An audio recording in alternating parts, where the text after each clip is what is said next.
Good evening, everybody. It is Steve Lookner with Agenda Free TV. We are here to talk about the Iran protests, which are now, by my count, entering their 17th day.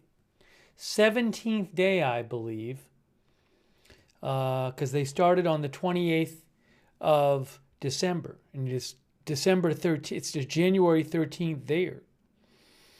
So we want to give you breaking news updates and the latest updates and coverage here. Take your comments on the air. Forgot to do one thing here. Hang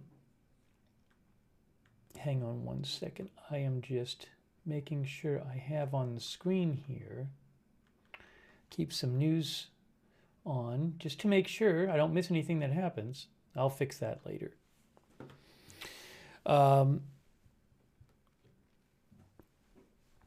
But we're going to be bringing you the latest updates. President Trump is reportedly considering military action, although it's just not clear what's going to happen with that. There's also reporting that he's possibly going to do non-military action. So we're going to talk about that. And hold on, there you go. We're going to see what you think about all this. So, yeah, I mean, at this point, there could be military action soon. Maybe there won't be. Maybe there'll be some other kind of action soon. We'll have to see. But the internet blackout is still going. I believe it's over 100 hours that the internet blackout has been underway.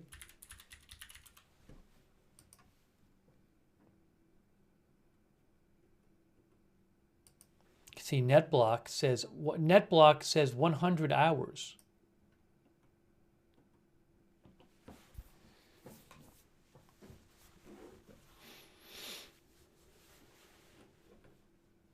Shut down internet.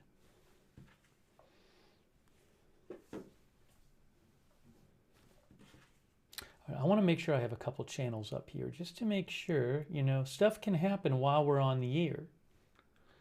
We'll put, hold on a second here.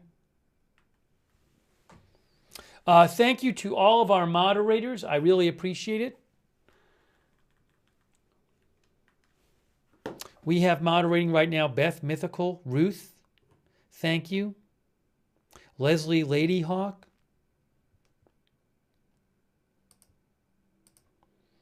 On X, Linda Belk, Larry, Misha.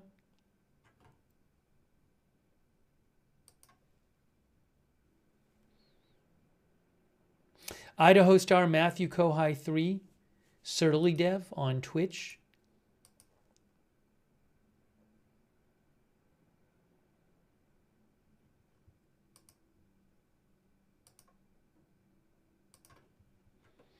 And hold on a second here.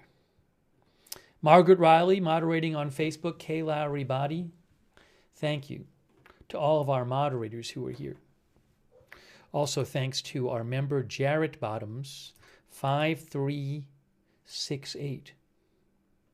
And Jeff 0360, Sherry, and Chappie 5445, and Phoenix Rising, some other members. Also, Sarah Deacon, Brandon R 42082, thanks for the membership. Memberships, Brandon. Joner Games, and It's Skinny, I'll say. There's some reporting out talking about what President Trump is considering, which I want to begin by discussing.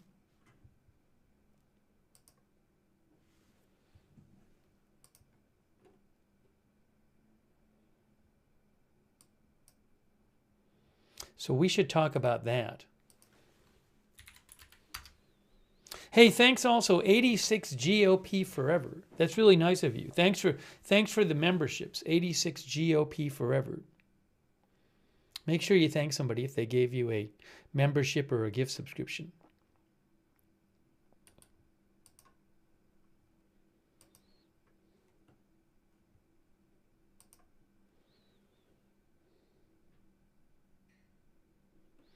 President Trump also announced new tariffs on countries that trade with Iran. We'll talk about that as well. And the death toll, well, it's really hard to tell exactly what's going on, but one respected human rights group is putting the death toll over 600 in the protests.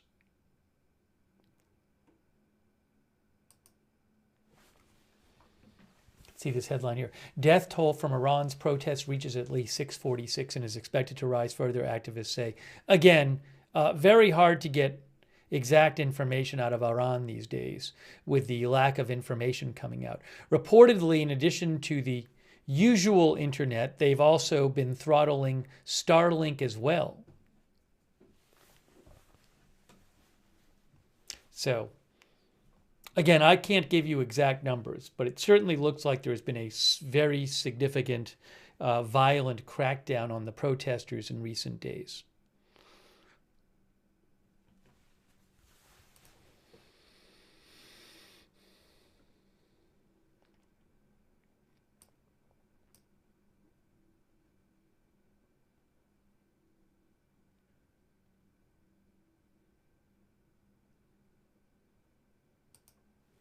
All right, I want to mention some reporting.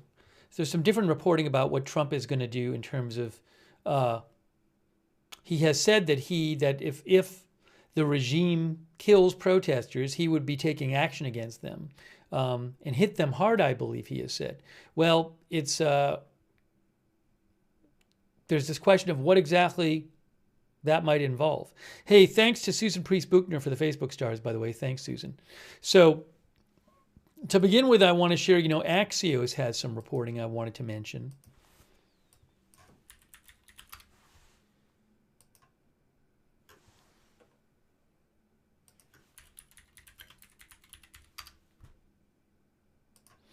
Now, this is just one. You can find different reports saying different things. So I don't want to put too much weight on any one report. Axios is reporting tonight, Barak Ravid of Axios is reporting that President Trump is leaning towards striking Iran, but he hasn't made a final decision. And he's considering Iranian proposals for negotiations. Okay? Also, Axios says that if Trump were to order military strikes, they would likely target parts of the regime that are involved in internal security, seen as responsible for the crackdown. Again, this is just what Axios is reporting. I don't know if this is true.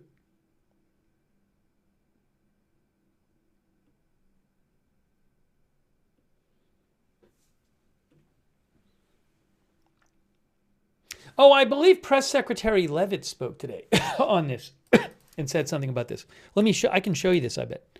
Hold on. Let me just see if I have this here for you. Give me 1 second here.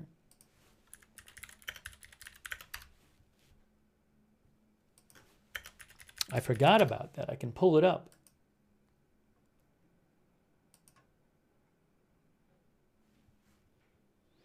That would be, hold on, I'm going to pull that up for you.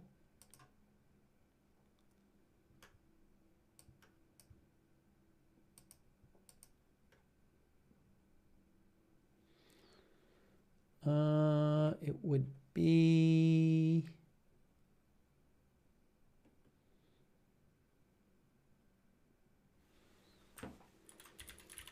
here. Carolyn Leavitt speaks to the press. I'm downloading it for you right now. She talked about this today. So I'm going to show you what the White House had to say about this today. Hey, thanks to Greg Pondell for the memberships. That's really nice of you, Greg. Thanks for your support of the channel, Greg Pondell. I appreciate it. We're going to be taking your comments as well. I just got that. I have that video now, so I'm going to show you that. Just got to get it on the screen here and take some of your comments too. But I mean, who knows when this will happen? If you told me in 5 minutes there was some U.S. military action going on against Iran, I would not be surprised. I don't know if it's going to happen at all. Thomas Rimmer says, is he going to strike soon? There's this other question of what would a strike even accomplish? Would it really do that much?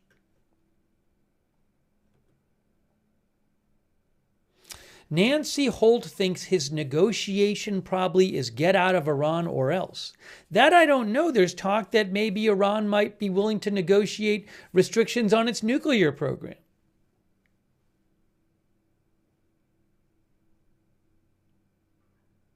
B. Earhart says she talked about our super soldiers. We're going to watch what she said in a second. Mr. Giggs says, sounds like the good people of Iran need a big old helping of freedom.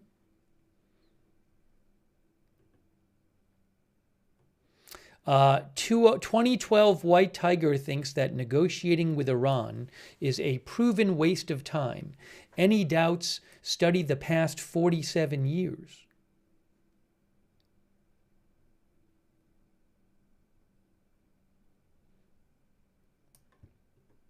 Our viewer MBTS says death toll is in the thousands in Iran, and in capital letters, stop reporting false information. So apparently MBTS has infallible sources that the rest of the world does not have. However, it is very difficult to get reliable information out of Iran because of the internet blackout, because the phones are not working. And again, as I said, it seems highly likely that there's been a severe violent crackdown. A well-respected human rights agency has the death toll over 600. Some have it more, some claims have it a lot more than that, but we just don't know for sure. I would respectfully disagree with our viewer that that is false information, and I would say we just don't know for sure. But clearly, it seems pretty clear that there's been some really bad violence, which is the playbook of the Iranian regime when large protests happen.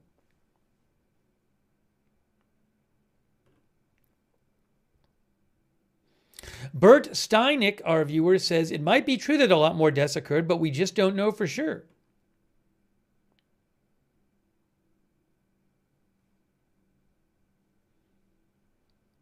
The starter girl that said, did Starlink get it back up?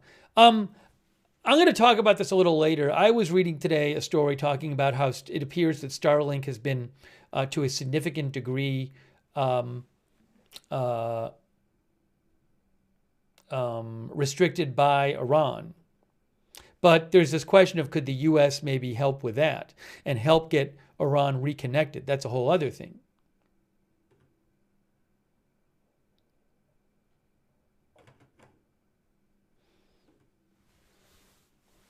Okay, here's what we're going to do. I have the video from Carolyn Levitt queued up here, and we're going to listen to what she had to say about Iran. I'm going to have to find the exact part where she mentions Iran. Shouldn't be that hard to find. Should be pretty quick. So we're going to look at that, and we're going to bring you some updates here. And hang on. Before we do that, quickly, because we haven't done this yet, this is a sponsored broadcast. I really appreciate our sponsor, Gold Safe Exchange. Let's hear a quick word from me about our sponsor, and right when that's over, I will show you the Carolyn Levitt White House comments from today in a moment. You know, a number of people these days are investing in gold, silver, and other precious metals as a way of diversifying their portfolio.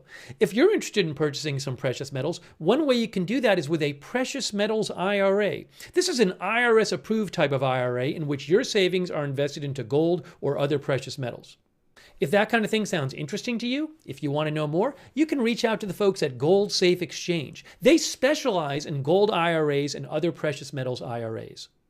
Gold Safe Exchange puts a priority on customer service and transparency. They've got an A+ rating from the Better Business Bureau. They have a price match guarantee. If you find a lower quote, they'll beat it.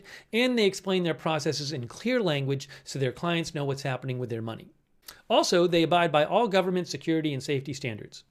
So if you're even a little interested in opening a gold IRA or other precious metals IRA, call Gold Safe Exchange at 800-341-6727 for a no-pressure chat. Or visit them on the web at goldsafeexchange.com/agenda-free. And mention Agenda-Free TV when you reach out to access a special offer where you could get free gold or silver with qualifying purchases. Okay, there is the press secretary, Carolyn Leavitt. What I need to do is find where she first starts talking about Iran. So let me cue that up for you. I'm doing that right now. Let's see.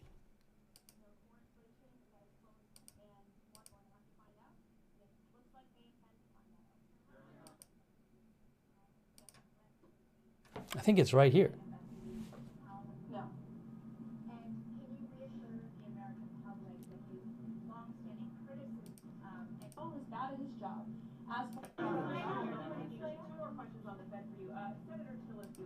That's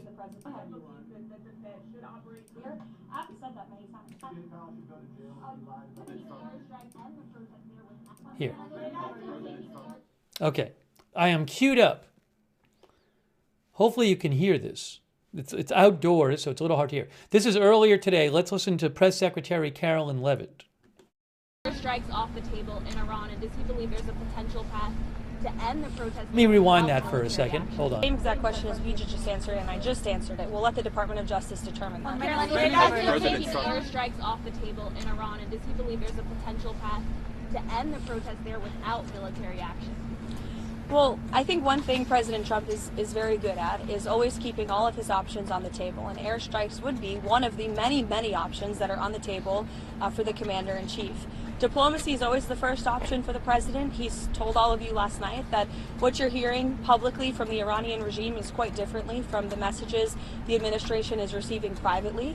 And I think the president has an interest in exploring those messages. However, with that said, the president has shown he's unafraid to use military options if and when he deems necessary, and nobody knows that better than Iran. Go ahead, Jim. Steve Witkoff talking to the Iranians at the moment. I understand that Steve Witkoff will continue to be a very important player in diplomacy with respect to Iran. President Trump has confidence in Delcy Rodriguez? I think the last week has shown that the president made the right, realistic assessment of I think she's talking about Venezuela now. what needed to take place in Venezuela. So it was interesting, she talked about diplomacy. And I think she said that the president's first choice was diplomacy, and also that Iran is talking to the U.S., and what they're saying in private is different from what they're saying in public. Right? She said that, because Iran has been very confrontational in public. But this certainly sounded like, the negotiation thing is really on the table.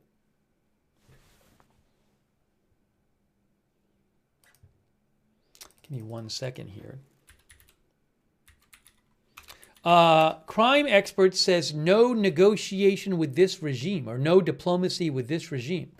Give me 2 seconds here. Just got to do something real quick. Real quick.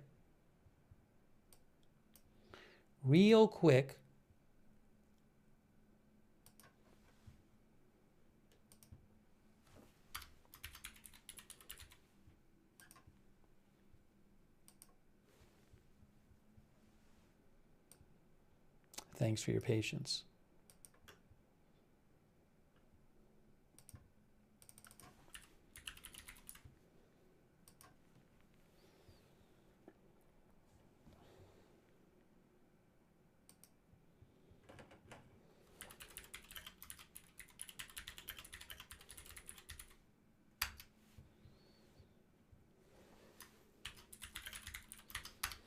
Okay, sorry. Let's continue. I'm going to play what she said again.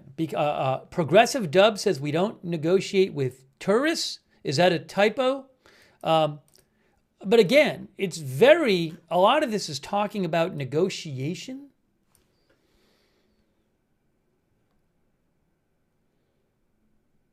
Logic says negotiating an an unconditional surrender? Well, I don't. That's not really much of a deal for the Iranian regime side if it's an unconditional surrender. I don't think. Although you might think, well, they're saving themselves.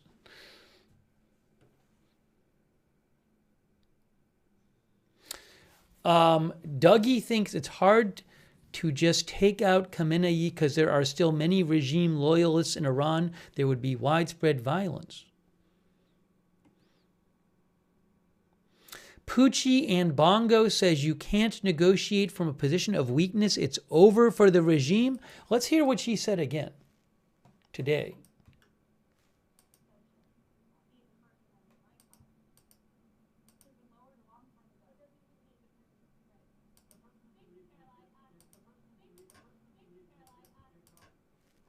I think this is it right here. Should go to jail if he lied about Does the president? Eamon, you're yelling out a question that's being asked in a different way, but it's the same exact question. Hold on a you second. Just answered, and I just answered it. We'll let the Department of Justice determine that. Caroline, is the president taking airstrikes off the table in Iran, and does he believe there's a potential path to end the protest there without military action? Well, I think one thing President Trump is very good at is always keeping all of his options on the table, and airstrikes would be one of the many, many options that are on the table for the commander-in-chief. Diplomacy is always the first option for the president. He's told all of you last night that what you're hearing publicly from the Iranian regime is quite differently from the messages the administration is receiving privately.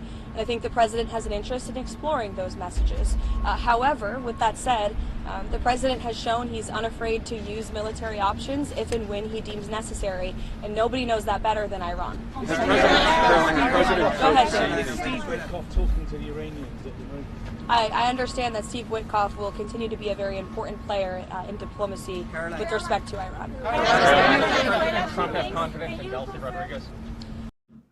Let me just make sure I'm not missing anything else from that. It's a pretty short appearance by her.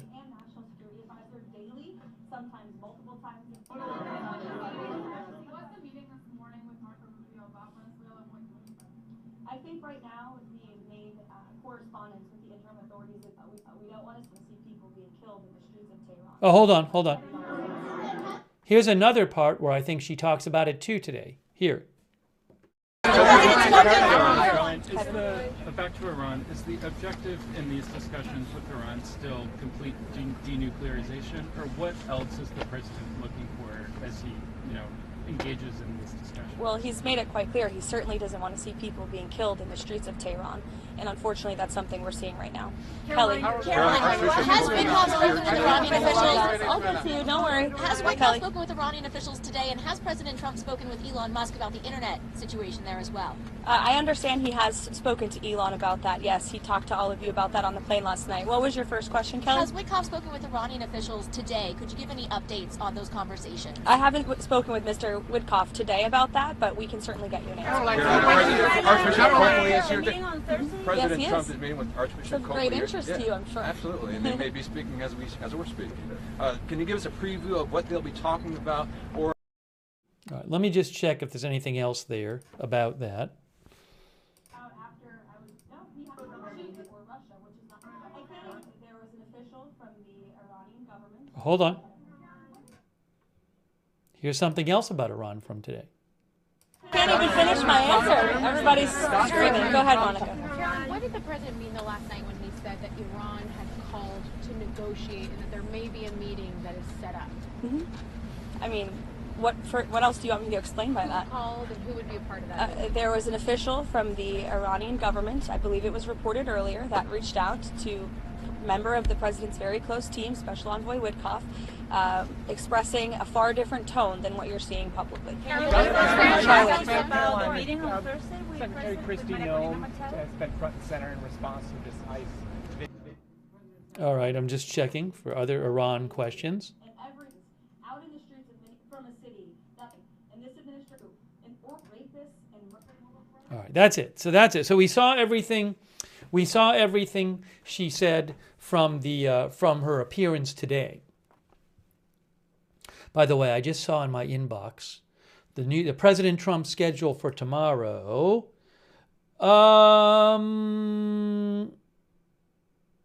President Trump is speaking to the Detroit Economic Club at 2 p.m. tomorrow. But he doesn't have... he's visiting Detroit tomorrow. So he doesn't have anything on his schedule like a press appearance. I mean, he's going to be appearing in Detroit. But he doesn't have any kind of other appearance that I'm aware of. Okay, let's take some comments from you guys on what we were just talking about. Again, the press secretary really seemed to emphasize the possibility of diplomacy. Thank you, by the way, so much to Krista Baresi for the memberships. That's really nice of you, Krista. New Next Wow thinks that the regime is about to end the life of thousands of arrested protesters starting Wednesday. I haven't heard that. I'm not saying it won't happen. I hope it doesn't happen. I'm not sure where you're seeing that report. I have not seen that reported today.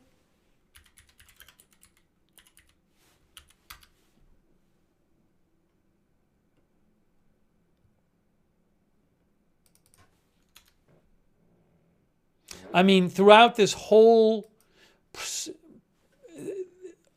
when this generally happens, when there's things going on in Iran, there's a lot of rumors that end up thrown around. I do remember 5 or 6 days ago, when we were covering this, I had multiple people in the chat insisting that the Supreme Leader was dead, and also insisting that the Supreme Leader had gone to Moscow or something. And I've heard nothing of the sort. So there's lots of people saying lots of things online about this.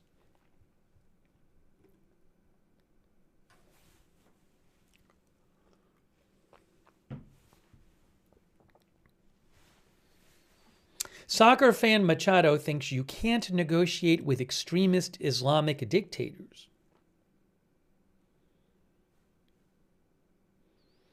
Our viewer Puyasa Bize says, I'm an Iranian. I cannot contact my family. I do not know how they are. We were talking to another Iranian yesterday during the stream. We actually did an interview with her. That was Shangul. And she is from Iran. And she and the people she knows cannot, it's been days since they've been able to contact family and people they know in Iran.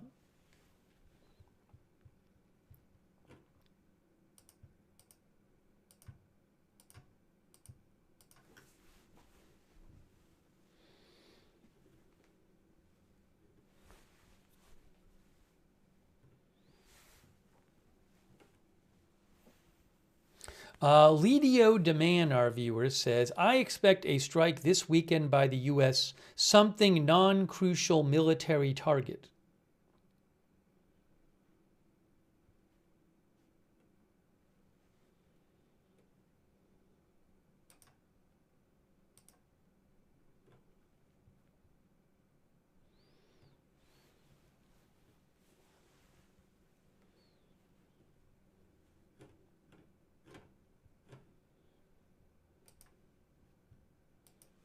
Maybe we should do a poll about this, actually. Will U.S. response include military strike? Yes or no? Oopsie.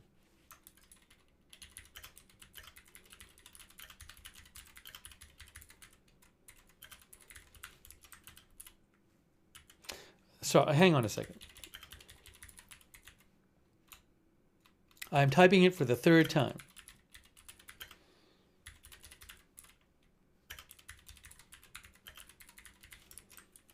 You'll have a chance to put it in right now. I am posting the poll.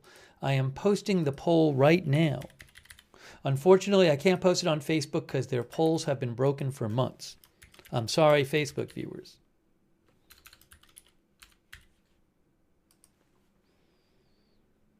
No, cyber does not count as a military strike. I'm not counting that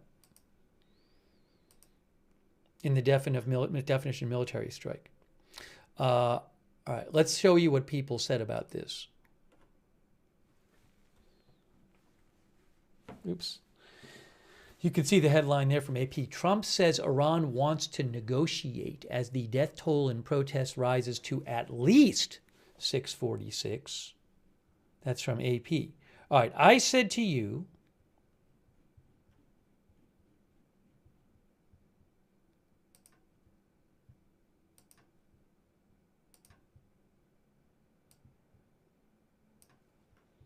will the U.S. response include military strike?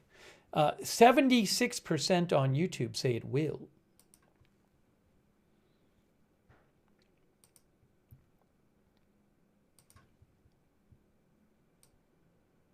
And 75, 76, it's the same thing on both. About 3/4 of people, both on Twitch and YouTube, say it will include a military strike. The interview I did yesterday, you can go watch the stream. It's posted yesterday. It's the stream we did about the truck that drove through the through the rally supporting the protesters in Los Angeles. I have the on YouTube, on the YouTube video, I posted a link, a time code link in the description to the interview.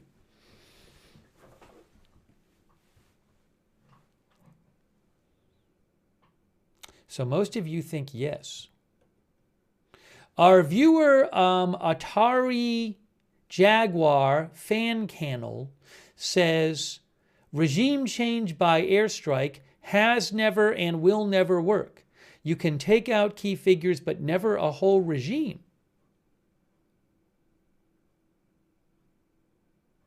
The Sparky pilot says, if you think USA being involved in Iran is about the Iranian people, you only need look at history to see otherwise.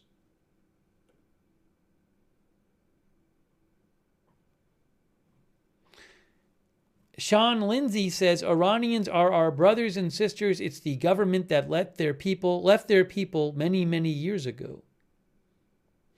All right, so thanks for voting in our poll.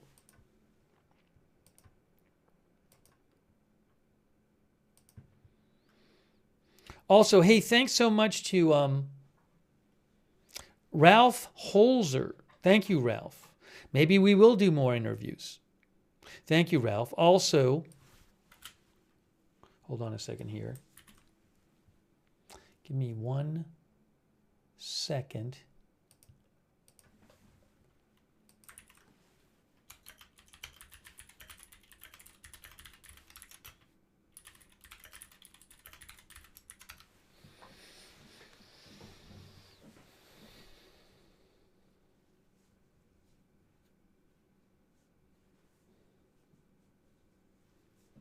Ink Cyclops, I have not seen that feed. Maybe I'll have to look at it later. Thank you, Inked Cyclops. Thanks also to the One Game Freak, who says, if there's a time to intervene, it should be now. There's no negotiation with this tyrant regime. Thank you again, New Next Wow. Thank you. And Trippy says, why negotiate? They're killing people. Thank you also, News with Snacks. Yeah, Trippy, I mentioned the tariffs before. We'll talk about that in a little bit. Thank you.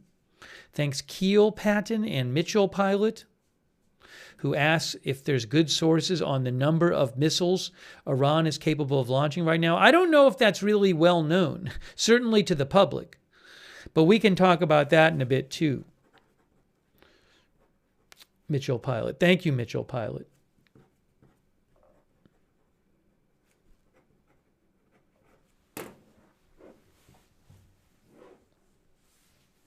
Christine Gagnon says, what's going on? 17 days? The president gets updates every hour. Sounds like Christine thinks the U.S. should act soon. Oh, I will say I did see, right as we were coming on the air, Reza Shah posted an update. Reza Pahlavi. Reza Pahlavi is the son of the Shah of Iran, who is the last ruler before the monarch, before the Iranian Revolution. And a number of protesters have been saying his name, although there's this question of how deep his support really is in Iran. He is in the U.S. right now. He's in exile. So he posted an hour ago, he said, "My compatriots, greetings to all of you who, like the Kaveh, stand against Zahak and fight. The regime, through severe repression, killing, and cutting off communications, is trying to instill fear and terror in you and to make you despair of continuing the movement and struggle. But know that because of your steadfastness and fight, thousands of military and security forces have not gone to work," he says, "so as to not participate in the repression. And a special message to specialists in the field of internet and communications. Target the regime's information infrastructure so that the connection of our compatriots with the world can be reestablished." So he's calling for those who know about this kind of stuff to work on getting the internet reestablished. Who knows, if they had not cut off the internet, what kind of videos we might be seeing of what's been going on. The apparent violent crackdown that's been going on the last few days. Once in a while, videos pop up. There's been several videos appearing to show lots of body bags, for example, which a number of people who know a lot about verifying videos suggest are legit.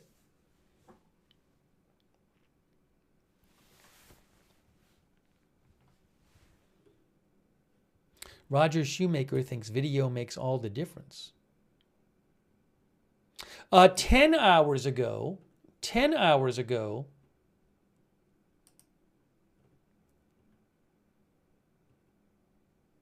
well, 11 hours ago, Senator Lindsey Graham, Republican ally of President Trump, 11 hours ago, he said it is not enough to say we stand with the people of Iran. The only right answer here is we must act decisively to protect protesters in the street, and we're not Obama, proving to them we will not tolerate slaughter without action. He thinks that President Trump has been the first president to openly side with the people against the regime. That will be seen in history as the ultimate game changer. Lindsey Graham thinks this is the best chance since 1979 to change the course of the Middle East. It's not about negotiating Iran's nuclear program with a pathologically dishonest religious Nazi regime. It is not about merely standing with the people against the thugs who killed them. It's about acting decisively on their behalf, make Iran great again. Now, it's interesting because the White House press secretary said in her remarks this afternoon that President Trump's first choice is still diplomacy. So he's clearly open to negotiating.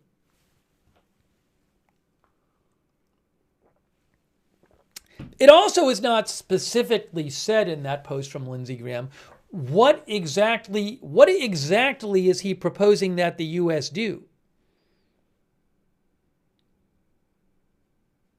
As I have said before, although I'm not an expert, I'm quite confident in my belief that that if the regime believes that these protests are an existential threat to the survival of the regime, which I'm guessing they very well might because they've shut off the internet for 100 hours, if they think the protests threaten their survival, I have a hard time believing that if the U.S. launches 15 missiles that land and hit places in Iran, all of a sudden the regime's going to be like, that's it, we give up, protesters win, here's the keys to all the government offices, you can take over now. I don't think that's going to be enough. So there's this question of what does... I actually have the same question when I see Reza Pahlavi call for intervention. My question is, what is I'm not sure what the specific intervention is that's had in mind, because for an intervention, a military intervention, to force the regime to give up, it would seem like it has to be a pretty serious military intervention. Also, President Trump has said there aren't going to be boots on the ground. So I'm not saying that there won't be or there will be. I'm not saying that a military intervention couldn't make a big difference. My point is, personally, I think it's got to be a pretty big military intervention to make a real difference here.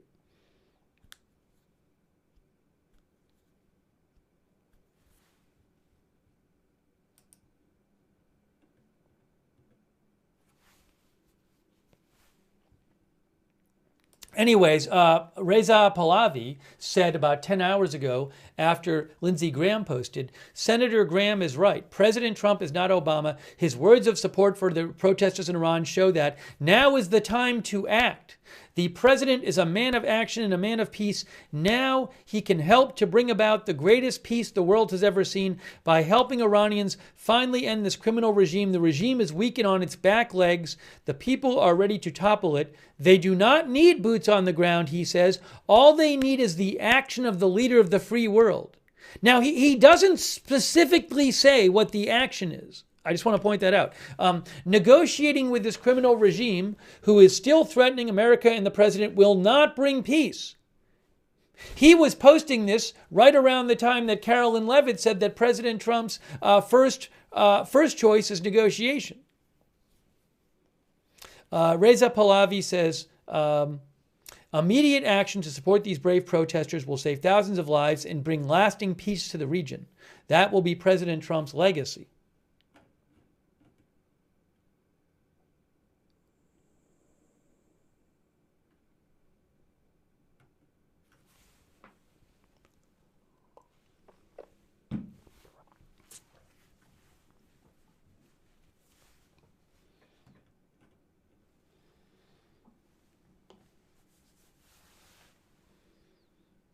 Nicolette Parker says, we'll look like Gaza. How do you know who the enemy is? Let's see here.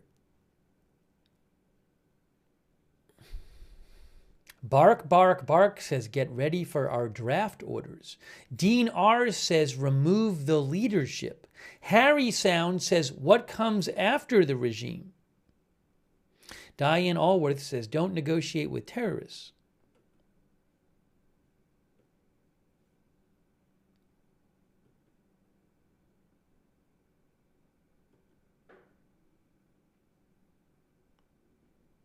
I mean, I guess another point I'd say is this. It's easier to say, President Trump, take strong action now.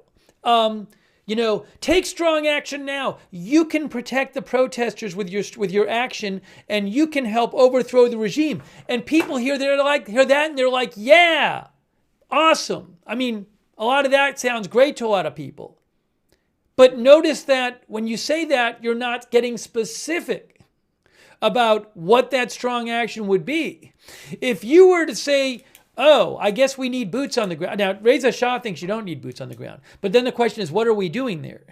But if in addition to saying take strong action, if you start laying out what the action is, the specifics, well, then some people might say, well, I don't want to do that. That doesn't sound so good to me, that specific, you said. So,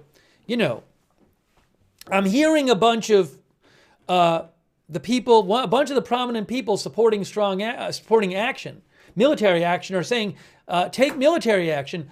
I'm not hearing a lot of specifics in these proposals. Because, as soon as you get into specifics, then I think you risk losing some support.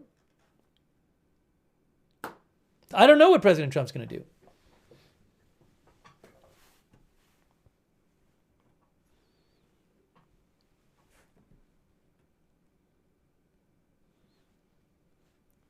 Jim says this isn't America first.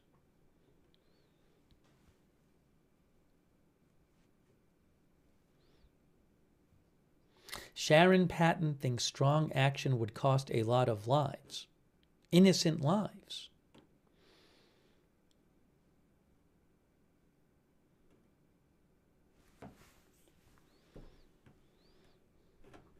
Hey, quick thanks to Steve Long 3885, Pete 1987, Mike Richards 8033, Jennifer Taylor.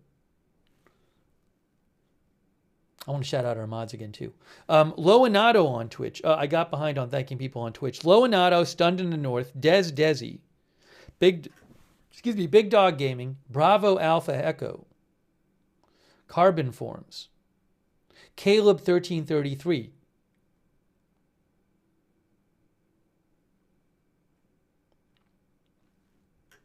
And all of our moderators, Big Ball of Yarn, Good Luck Duck, LB Prairie Dawn, Idaho Star, I Got That Fire, Matthew, Kohai 3, Surly Dev,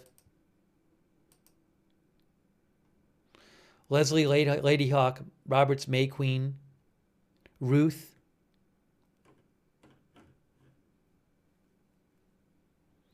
over there on YouTube, Linda Belk, Larry, Misha on X, K. Larry Body, Margaret Riley, Paul Anderson on Facebook. Thank you so much.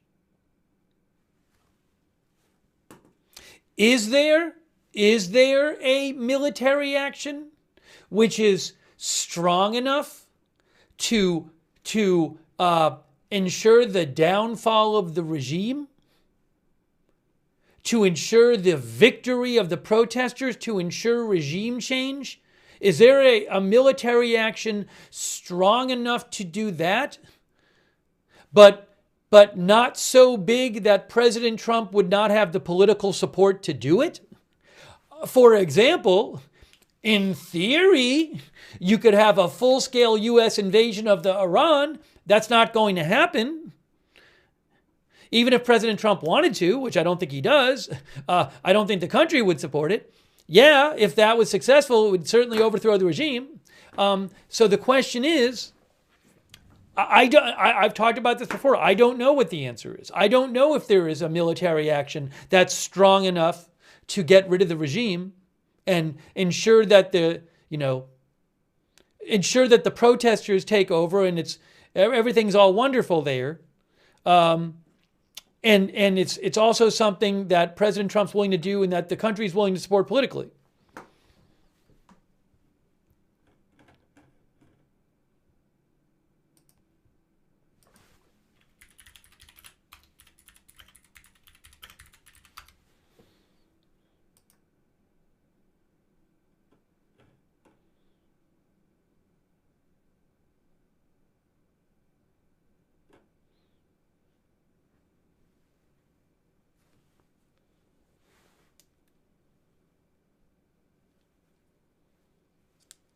I mentioned a couple of days ago, The Economist had an article called The Options America Faces in Iran.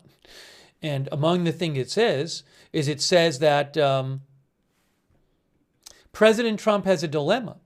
As much as he might want to follow through on his threats, he has limited options for doing so.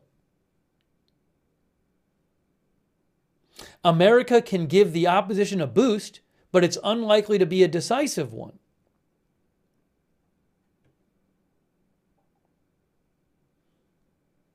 Options are limited, says The Economist. At one end of the spectrum is a symbolic strike against the regime. That could galvanize bigger protests, at least for a time, but it could just as easily backfire because it might signal that Mr. Trump is not really serious about following through more significantly on his threats.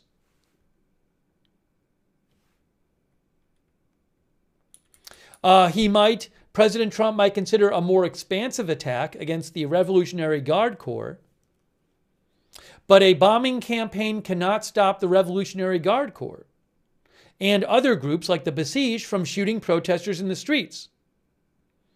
It could also alienate some Iranians who fear the sort of state collapse that has occurred in other Middle Eastern countries. Like there might be prominent Iranians who don't want to see their country end up like a failed state or a civil war or something. The most radical option, says The Economist, would be to target senior regime figures, like maybe even the supreme leader, with a commando raid or bombing. The Economist says that would certainly force political change, but in the ensuing scramble for power, a disorganized protest movement would be at a disadvantage. The most probable winners would be the Revolutionary Guard and their political allies.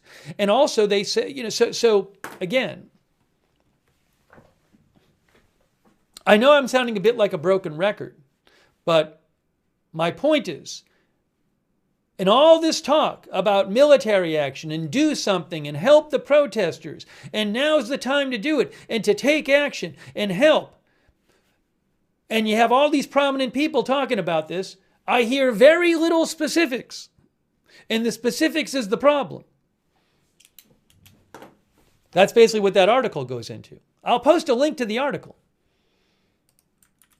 Might be paywalled, but anyways. The problem is when you get into the specifics. So I would encourage you as you think about this to try to think about some of the specifics.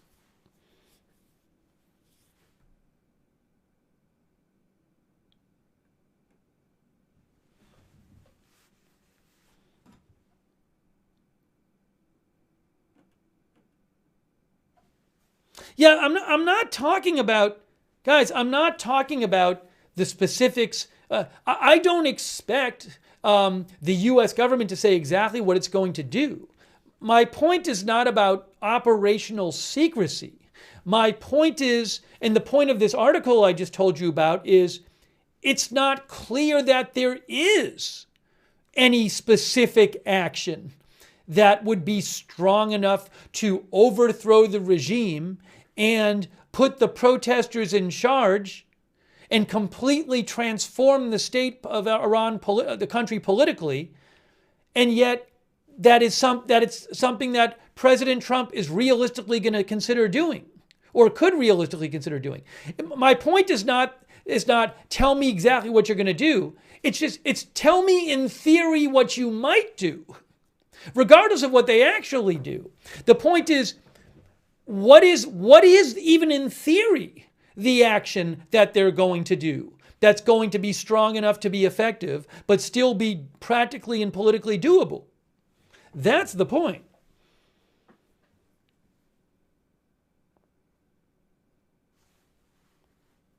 I'm not saying that there can't be. I'm saying it's a very difficult question right now.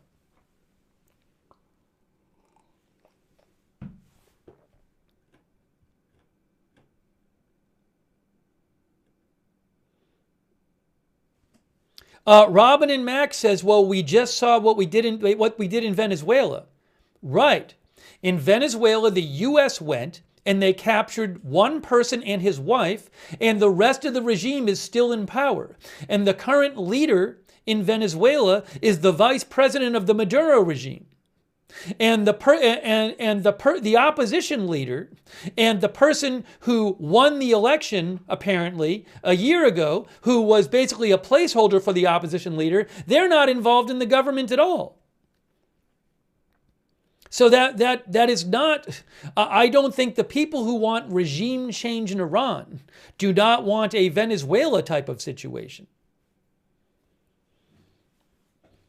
I don't think people who want regime change in Iran would be satisfied if President Trump captured the supreme leader and everything else just stayed as it was.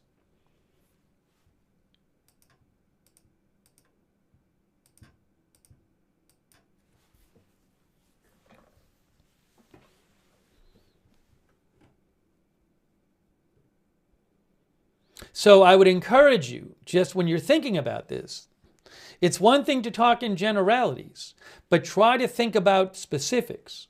What specifically might happen?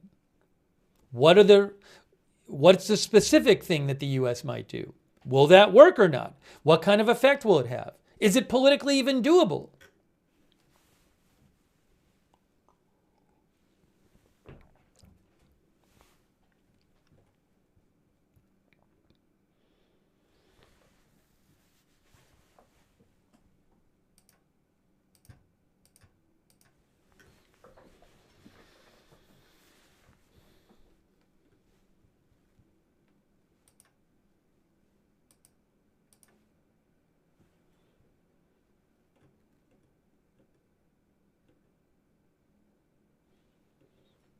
Okay, let's talk some more about what's going on there.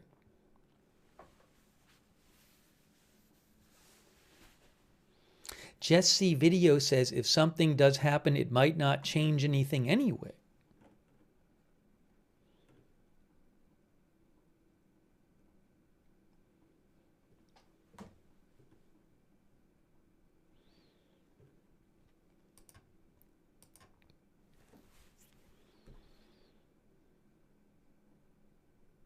The Moom says, specifically think of my son in the Air Force.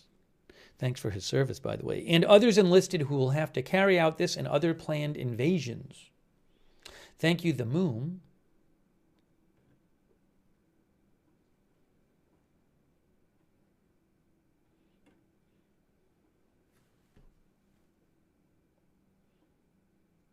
Per 409 thinks transformation will take years.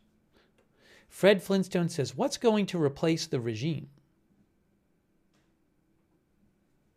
It's Enzo thinks Iranians clearly demand Pahlavi back in charge. I've seen different takes on that. From what I've seen, the analysis I've seen in many places, it says it's not clear how deeply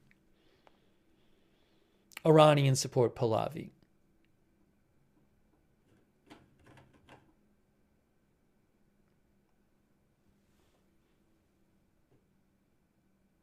Some reporting says some of them are supporting him for now because he's the most prominent name out there and it's a person to unify around, but they don't deeply support him. I don't know. I'm not there. Allistic says we don't get much info, and what we do get, it's hard to know if it's accurate from inside the country. Thank you, Paimons, for your support, and I am Charlie and Cranberry Muffin. Are there any reports of potential action aside from the U.S. against Iran? It's a good question. I've not heard, I have not heard, I mean, I guess there's some speculation that that Israel could attack Iran at some point because Israel has expressed concern that claiming that Iran is rebuilding its missiles, for example, its missile infrastructure after Israel attacked it last summer. I don't believe I've heard Israel said it's going to attack Iran to support the protesters, although maybe they think it does support the protesters if they do. I don't know.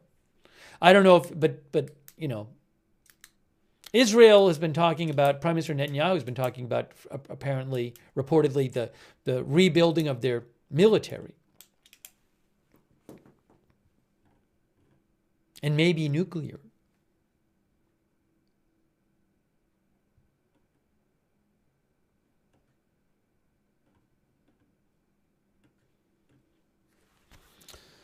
Thanks, Mr. Davis, also in Christine Kleeman, an iced Cyclops. Ice Cyclops says, we know where they're at. There are intelligence assets within arm's reach of regime leaders. It's all timing.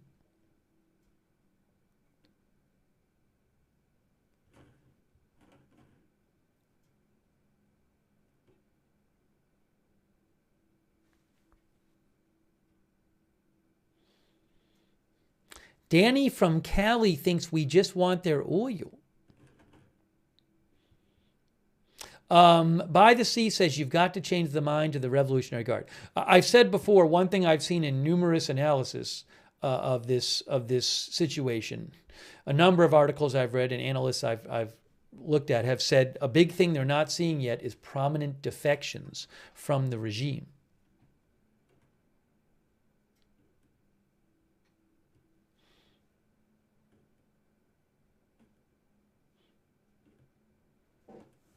Let's just get a little summary here, sorry, to kind of catch up on things. You can see here, Trump weighs response to Iran crackdown. Tehran says communication open with U.S. Looks like there's a couple videos here, too. We'll have to take a look at these videos. Hang on a moment. Take a look at these in a second.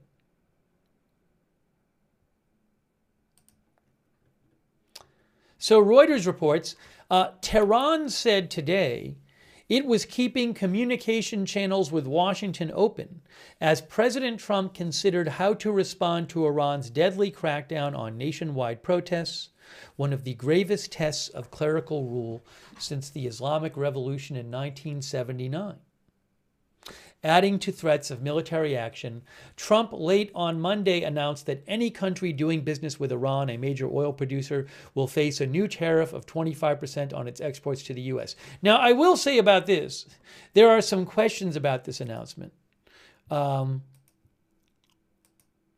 So President Trump did say today, effective immediately, any country doing business with the Islamic Republic of Iran will pay a tariff on 25% on any and all business being done with the U.S. This order is final and conclusive. Thank you for your attention to this matter. Now, first of all, there's been no executive order that's been issued for this. So he says it's going to happen. I'm not even sure that it's in effect yet. Second of all, it's not clear,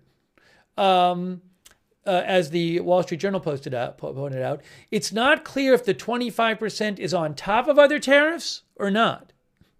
Third of all, just know, I think that Iran's biggest trading partner might be China. So is this a new 25% tariff on China? Which would be a big deal.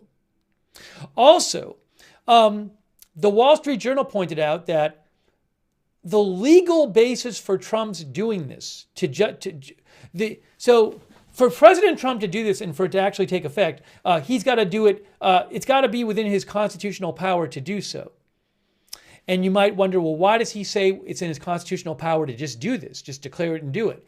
So we haven't seen a justification from yet from the administration, but the Wall Street Journal says, presumably, the justification for this tariff is that same justification for lots of other tariffs that the Supreme Court is supposed to rule on soon, maybe as soon as Wednesday.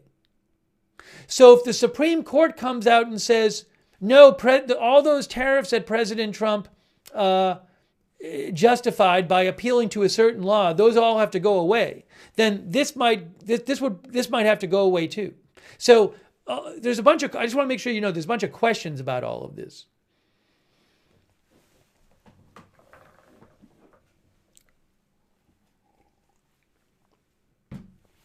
Anyways, but he did announce this. Just to clarify here,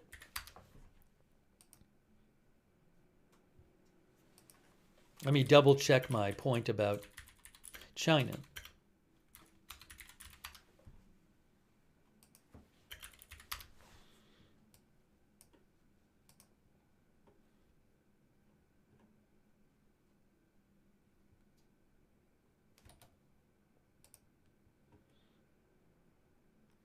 Yes, Iran's top trading partner is China.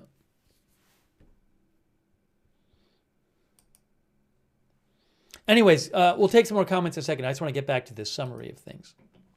So President Trump did announce that.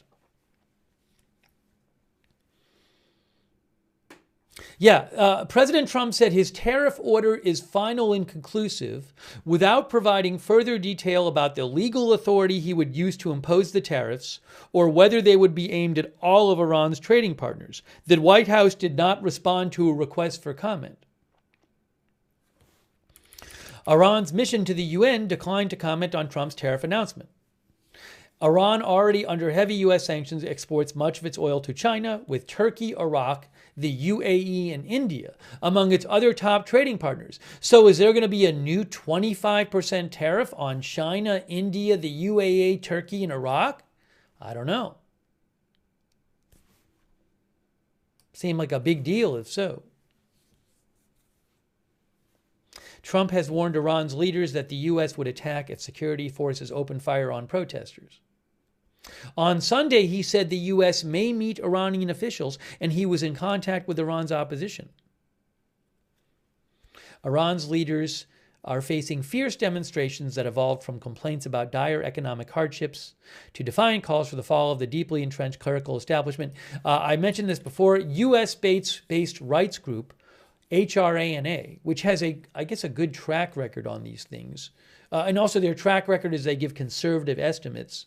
So they don't have a record of exaggerating these things. HRANA said it had verified the deaths of 646 people, including 505 protesters, 113 military and security personnel, and 7 bystanders. It was investigating over 500 other deaths.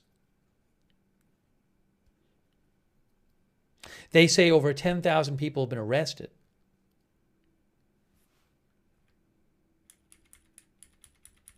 As we mentioned, the press secretary today said, while airstrikes were one of many alternatives open to Trump, diplomacy is always the first option for the president. She said, what you're hearing publicly from the Iranian regime is quite different from the messages the administration is receiving privately.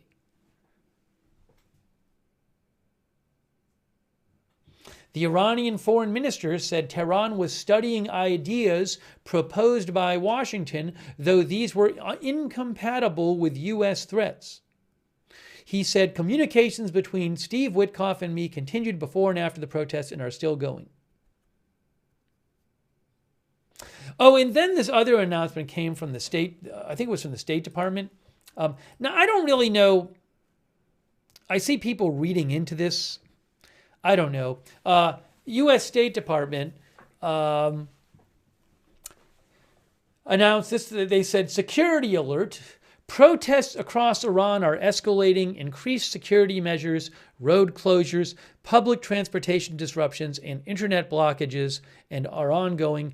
Airlines continue to limit or cancel flights to and from Iran, with several suspending service until Friday, January 16th. U.S. citizens should expect continued internet outages, plan alternative means of communication, and if safe to do so, consider departing Iran by land to Armenia or Turkey. U.S. Iranian dual nationals must exit Iran on Iranian passports. Okay. So I've seen some people say, oh my gosh, the U.S. is evacuating Iran. Military action must be happening soon. So I don't necessarily read that from this. First of all, I'm assuming that before today, they were already encouraging people to leave Iran. I don't have at hand. I can't imagine that there was no travel warning from Iran before today. Second of all, what it says, it doesn't even say, it says should consider, if safe to do so, consider departing Iran. It says that. It also talks about how the protests are escalating and, conditions in the country are getting worse, and airlines are canceling flights. So to me, it reads more like, look, if you're still there, it's getting less and less safe there. There's the ways to get out are getting less and less, so you should think about leaving. Now, it is a call for people to leave, but I don't look at this and say, oh, well, that's it. That means that the airstrike's going to happen tomorrow. I mean, if it was a country with no travel warning and then all of a sudden you tell everybody to leave right away, well, that hits me a little different. But who knows?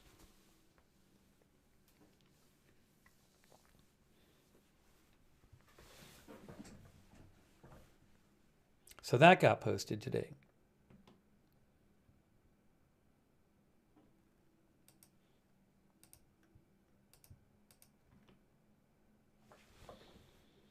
And it says down here, look, Trump was set to meet with senior advisors tomorrow, says Reuters, to discuss options on Iran.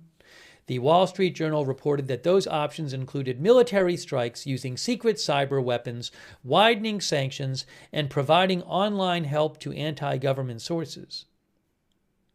Striking military installations could be highly risky, as some may be located in heavily populated areas.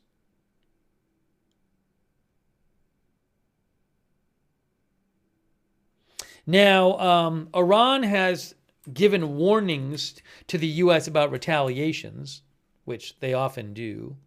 The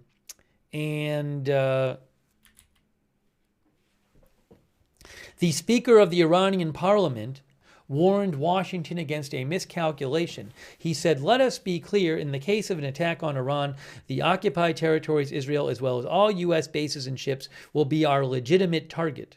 However, Tehran is still recovering from last year's war, and its regional clout has been weakened by blows to allies such as Lebanon's Hezbollah since the October 7, 2023 attack on Israel. Israel also killed top Iranian military commanders in the June war."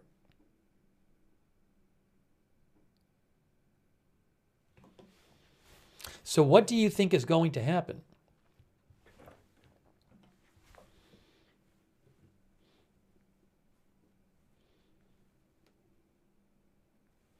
Fred Flintstone says, "I feel sorry for the people of Iran, but realistically, what can we do?"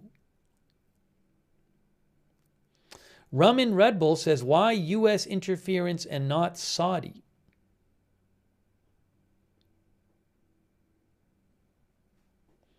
I don't know if this applies to Saudi Arabia. I've read a couple articles that said that Middle Eastern countries might not like Iran, but don't want to openly come out against it during the protests past a certain degree, because they don't want like Iran getting mad at them and then having problems with Iran in the future more than they normally would. I don't know to what degree that's true. I've seen that mentioned a couple different places. Gem Ash thinks something is coming.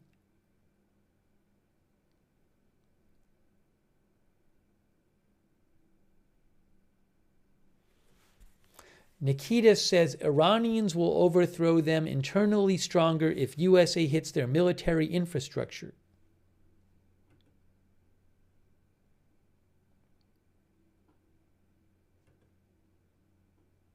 You know, I've heard speculation.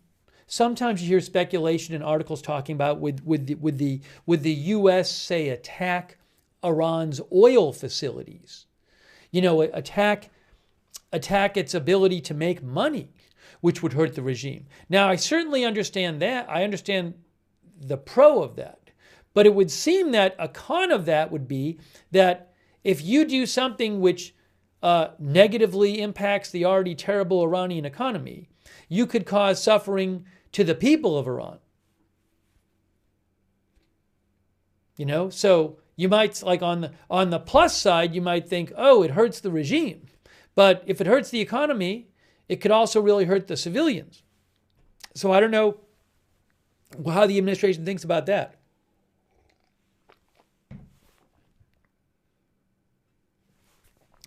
Tanky says the U.S. has some tankers flying over there now. It's a matter of time, I think. The people I follow who look at like flight radar stuff, I haven't seen any of them said that there's some kind of huge movement of resources over there that they think is particularly noteworthy. But I'll certainly keep an eye on it.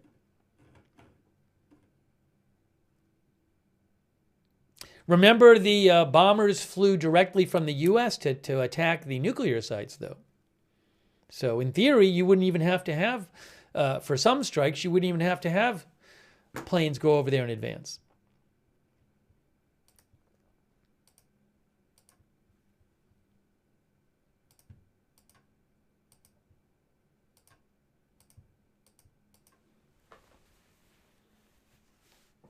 Patissimo thinks the president is between a rock and a hard place.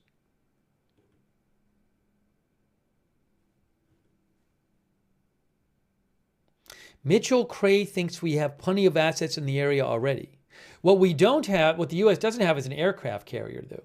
There's no aircraft carrier in the region right now. Remember, one has been moved towards where Venezuela is.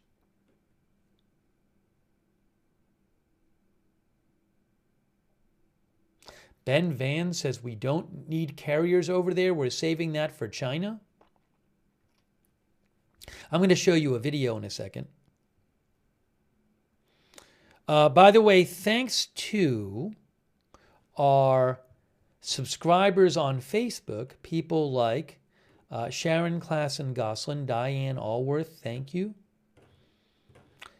And all of our other subscribers over there, I really appreciate it. Susan Priest Buchner and all of our other subscribers there. Our Twitch subscribers, shout out to you. Wall Street and Shaggy, My Florida, D. George, Devil Doc, Gina Pina, Unleashed Flute,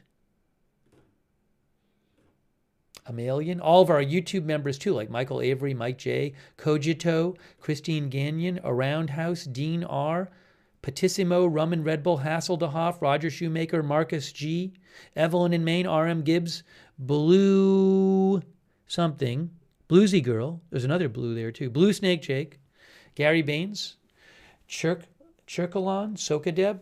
All right, thanks John B for subscribing on Twitch. We're going to look at a video in a second. Hey, thanks to Dan Lampkin for writing in as well from Canada. All right, let's take a look at this video that Reuters posted about what's going on in Iran and the latest. Here it is right here. Hold on. Iranians. I believe there was a big, like a rally today, a pro-government rally, although I'm guessing there's questions as to how freely the people were there who were there. I don't know. I mean, look, I'm sure there's some people who support the regime in Iran. All right, so let's look at this from Reuters. This is from today.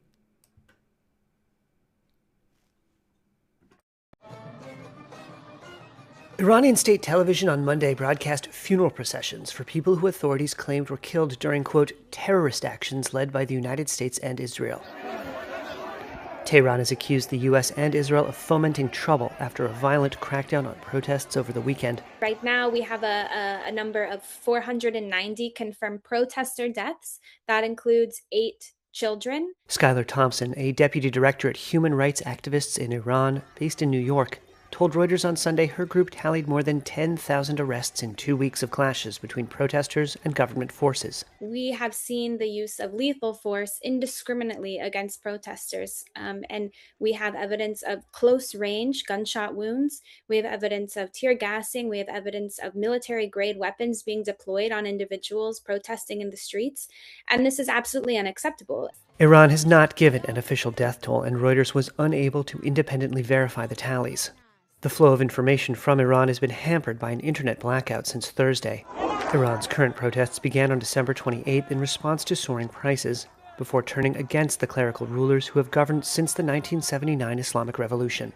Iran has weathered past waves of protests with crackdowns, but this time Tehran faces the unrest after seeing its regional clout depleted, including the defeat of allies in Syria. And the country is still rebuilding from a war with Israel last year that included U.S. strikes on Iranian nuclear sites. U.S. President Donald Trump said on Sunday he was weighing responses to the violence, including a military option. But we're looking at it very seriously. The military is looking at it, and we're looking at some very strong options. We'll make a determination. Trump said that Iran had called to negotiate on its nuclear program. A U.S. official told Reuters Trump was to meet with senior advisors on Tuesday to discuss options for Iran. Iranian Foreign Minister Abbas Araghchi on Monday said Iran did not seek war, but was prepared for it. He said the situation was under total control and that Tehran was ready for negotiations with Washington.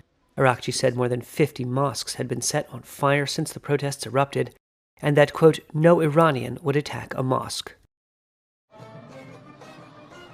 Iranian state television. So there's a little update there from Reuters.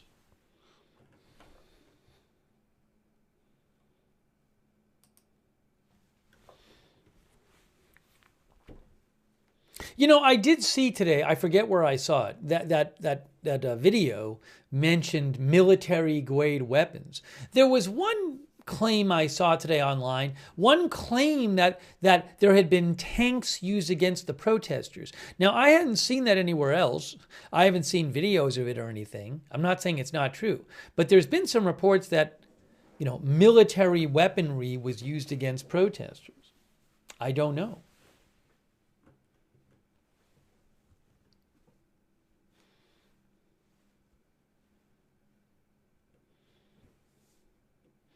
Rum and Red Bull says no official report on death toll. I mean, it's hard, you know, different groups are making different estimates, but it's difficult to get information out of there. Our viewer Ron Lolordo says, I worry about stumbling into a war.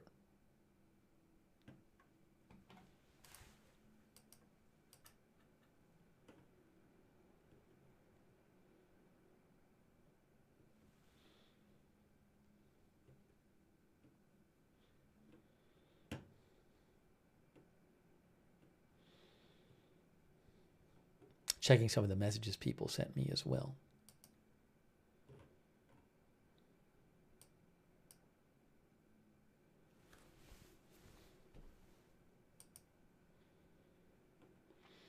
Our viewer DTW World Designs says,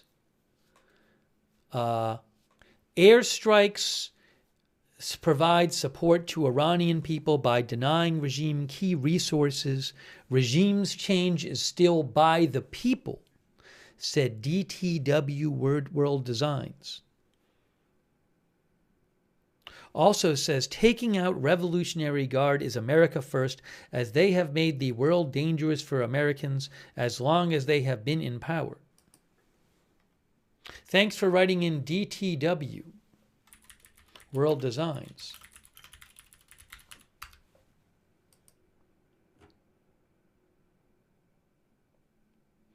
Oh, Amy Rebecca sent me and reminded me of a report I was going to show you. Thanks, Amy Rebecca. I got to talk about that as well.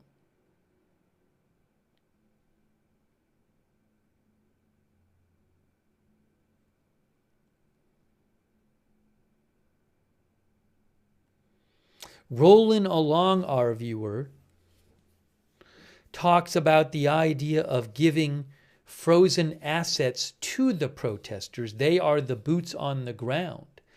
Rolling along says.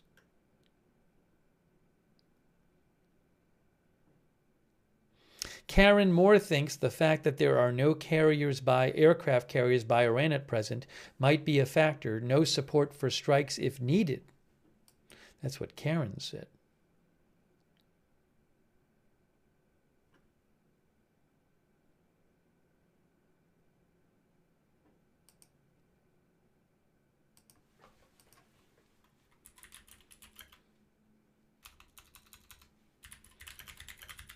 Hang on.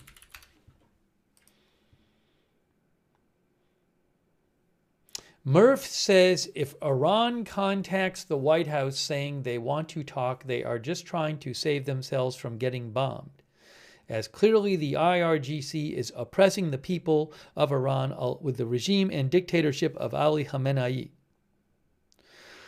Murph also says even if the supreme leader was taken out and killed, that does not mean the regime would fall, as Khamenei has already chosen his successor. I believe I've read articles on the air from back during the Iran-Israel fighting claiming that Iran has a succession plan in place. I mean, he is at this point, what is he, 86 years old also? Or is he older? But, 86. And also frequently rumored to have health problems. So I wouldn't be surprised if they have a succession plan.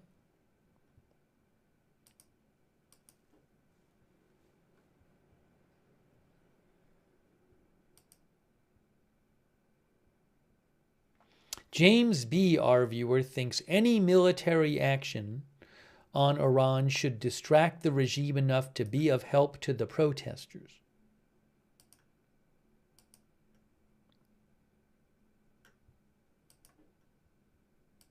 There is this question, though, what are the protesters expecting from the U.S.? Remember that point The Economist made in their article, and I've seen others make this point too.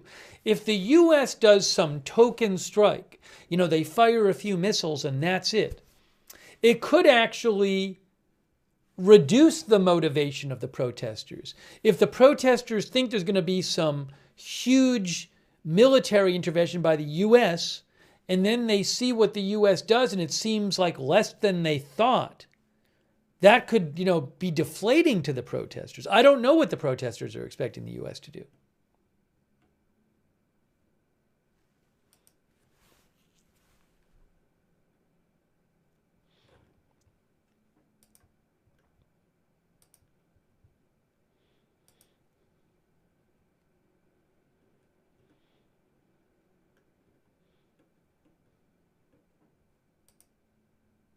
I want to mention another report I saw tonight. Hey, thanks so much to Charlie Gorilla for subscribing. Thanks, Charlie Gorilla.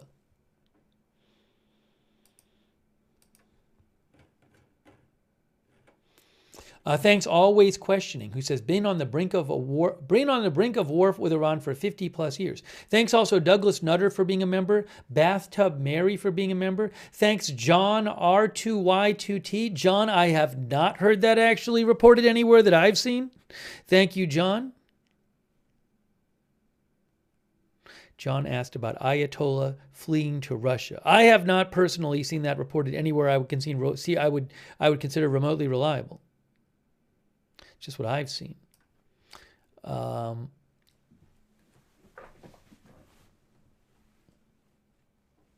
Dextrose thinks the best would be the elimination of the supreme leader. Allison Lanham says there really would have to be an internal coup. L. Hallinan says the protesters don't care about money.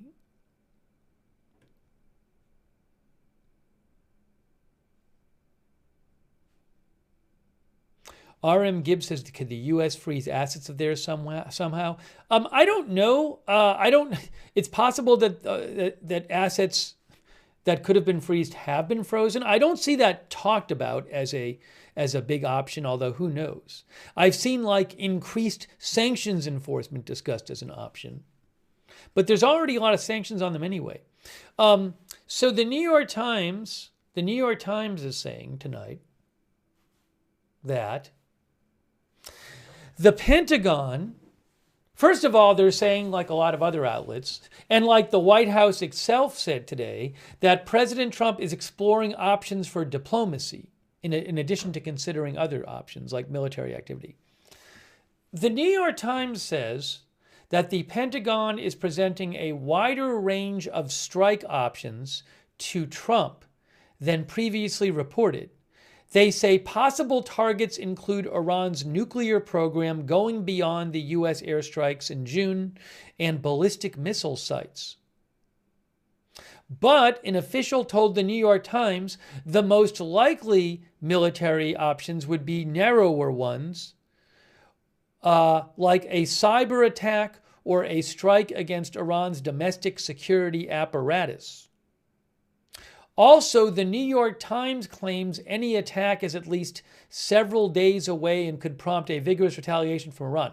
Now, by the way, I don't trust these reports of when the attack is going to happen, because I don't think the U.S. is going to telegraph when it's going to happen. Could happen at any time.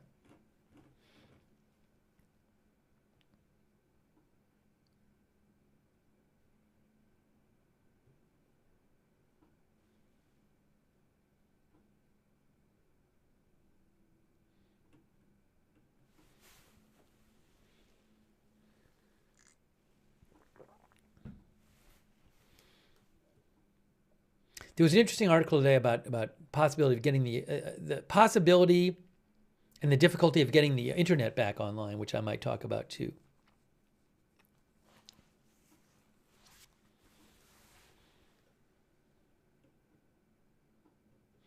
The New York Times also said, President Trump has said that, and the press secretary said that they're looking into negotiating, or that Iran has wanted to talk. The Times says it's not clear on what topics the Iranian government was willing to negotiate with the United States. Now, of course, there's the nuclear program. The Iranian nuclear program, that would be one thing. I can imagine their missile program being another thing.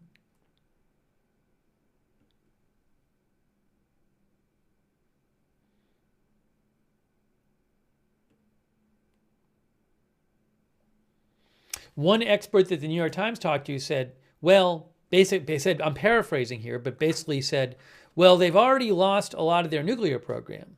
And their proxy forces, Hezbollah and Hamas, have been greatly damaged. Their ally Assad in Syria is gone.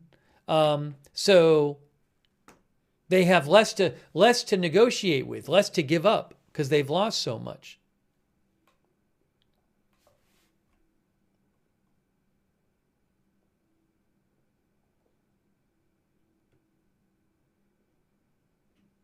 One expert the Times talked to also said that he didn't think that the Iran would be willing to give up much in terms of its missile program because it's so valuable to them as a deterrent.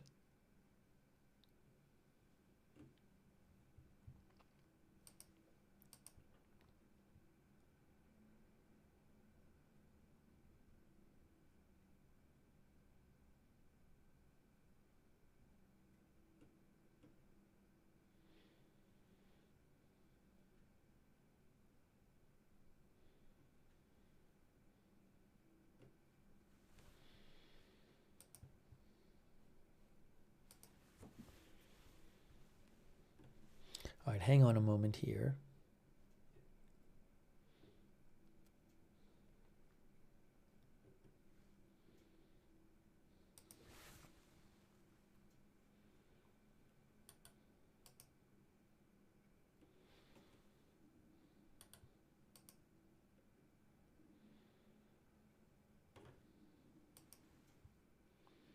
Give me one moment.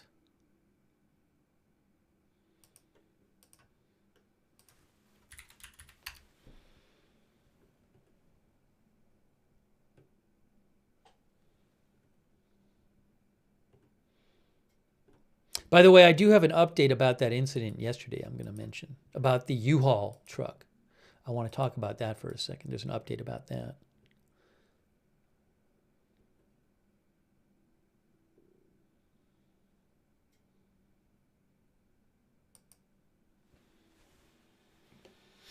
CC thinks we need to airdrop food and water.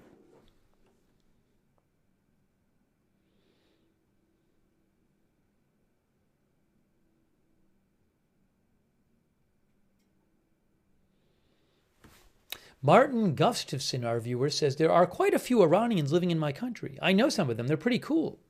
I can be respectful to other people's culture as long as they are respectful towards me and my culture.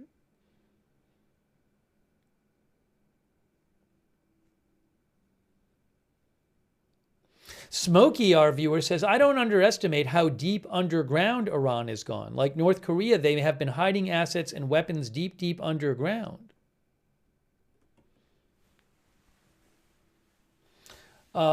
Tammy and David says, it just seems impossible to save everyone. If you free Iran, then you should free Cuba and North Korea, and it would be never ending. Aaron Bromberek says, Iran doesn't have money for their proxies at the present. They are broke.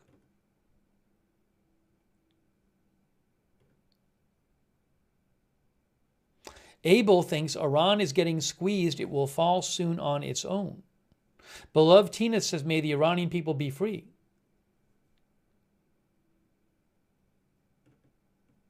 Our viewer Jem Ash says, what happened to No More Wars America?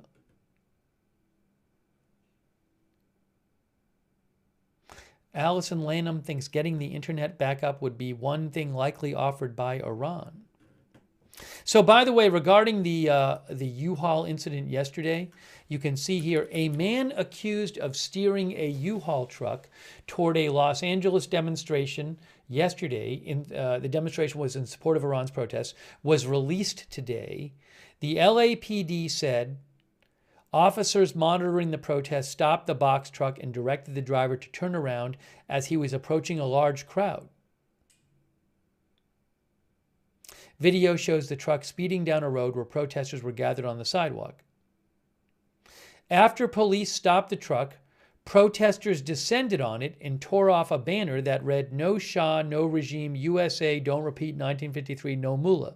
The crowd attacked the driver, who then drove toward a group of officers as demonstrators jumped out of the way. Officers then formed a line between the crowd and the driver before taking him into custody.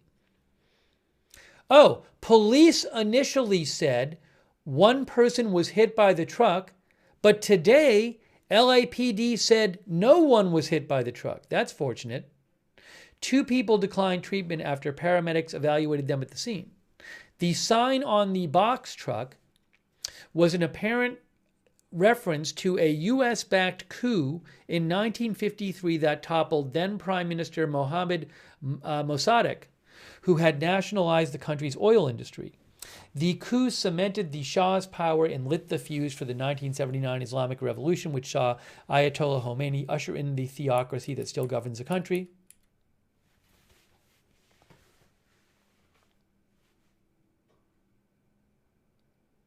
From exile in the United States, Crown Prince Reza Pahlavi, the son of the Shah, who fled Iran, has called on Iranians to join the demonstrations. Some Iranians have chanted pro-Shah slogans.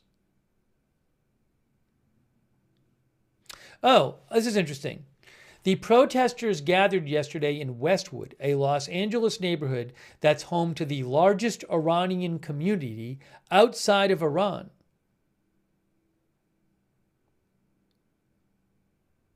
Some of the Iranian diaspora in the United States support the end of the Iranian government's rule, but oppose a return of the monarchy.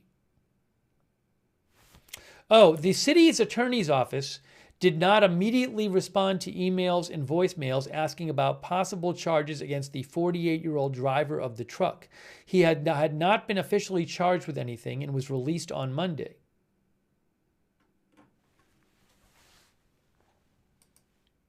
Oops.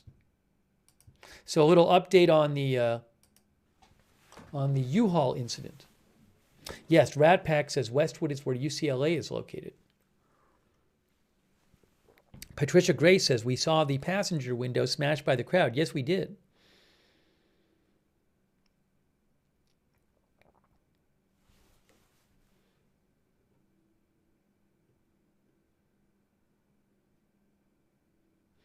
Hot Rodacy said, so the terrorist attack that didn't actually injure anyone? Well, we weren't even calling it a terrorist attack yesterday. I mean, during our broadcast, we heard that there were 2 injuries, apparently neither of them serious, which was good information. It was the kind of thing where when you first saw the videos coming out, you couldn't tell if people were hit. And fortunately, people weren't hit.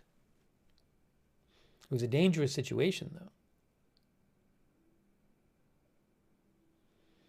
Wave Shaper thinks the driver was a member of the MEK organization. I don't know that that's been confirmed. I've seen some claims that that's the case.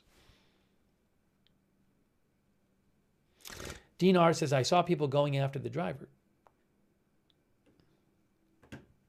I didn't see this press conference today, but it's interesting. It says the PD said that officers monitoring the protests stopped the box truck and directed the driver to turn around as he was approaching a large crowd. Then after they stopped the truck, protesters descended on it. I mean, the truck had these signs on it that the protesters were not going to like.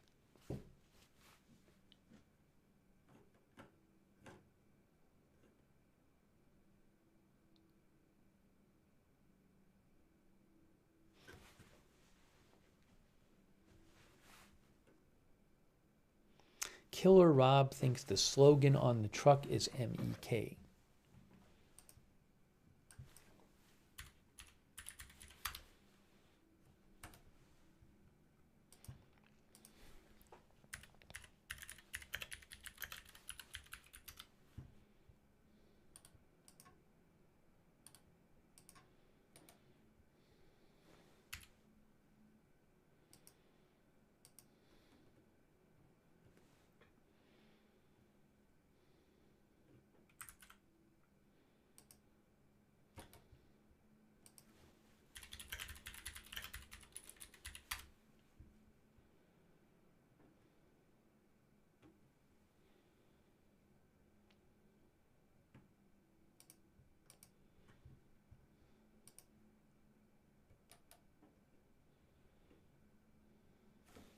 All right, hang on a moment here. We are bringing you live updates about the protests in Iran. We're taking your comments on the air. President Trump reportedly considering a bunch of different military action possibilities and non-military action. What will he do? When will he do it? I have no idea.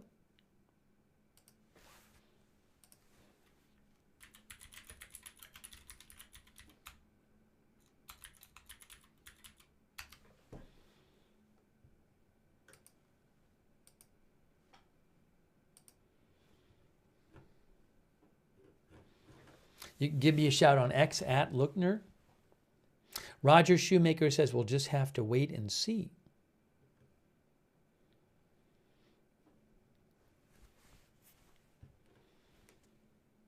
Hey, thanks to I Am Charlie, who says Trump plays multi-dimension chess while everyone else is playing checkers. B2s with head fakes, snatch and grab dictator.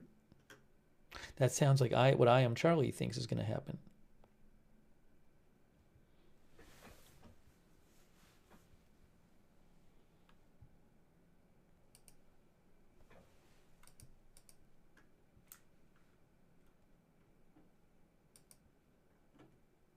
Oh, I want to talk about the internet a little bit. Look, guys, Iranians tap Musk's Starlink to skirt internet blackout. But reportedly, the regime is blocking Starlink now.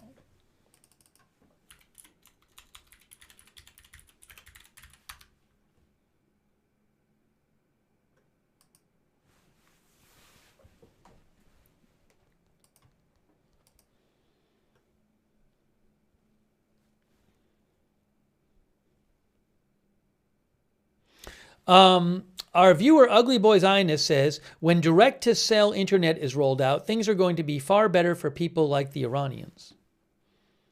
Ratpack says, how do you block satellite internet? I'm gonna mention something about that.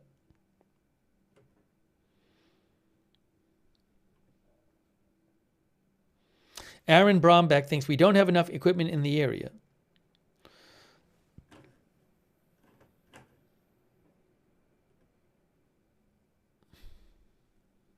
Justice N says, didn't know that was possible.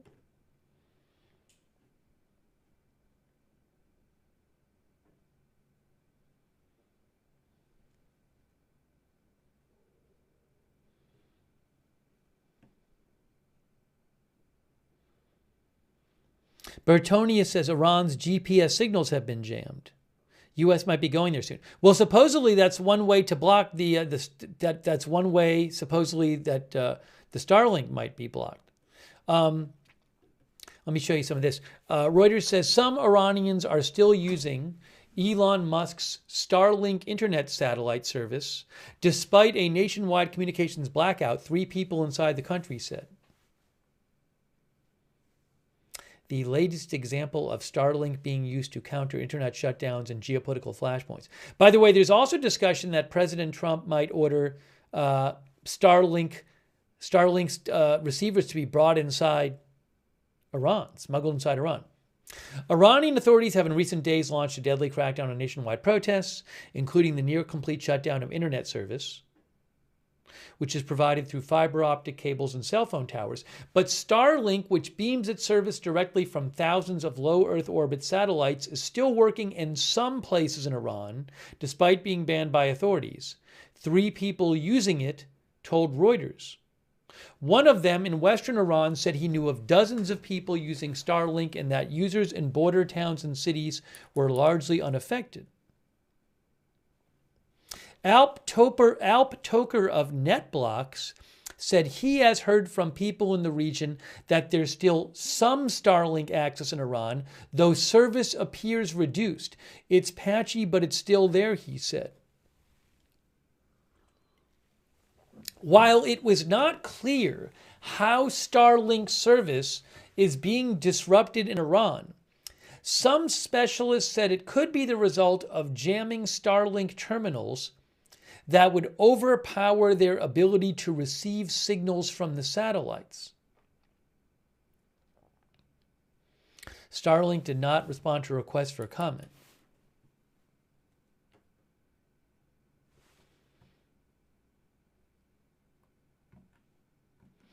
Elon Musk previously shipped free Starlink terminals, which are slightly larger than a laptop, to Ukraine and offered free internet service there. Standard terminals cost around $599 plus a monthly service fee.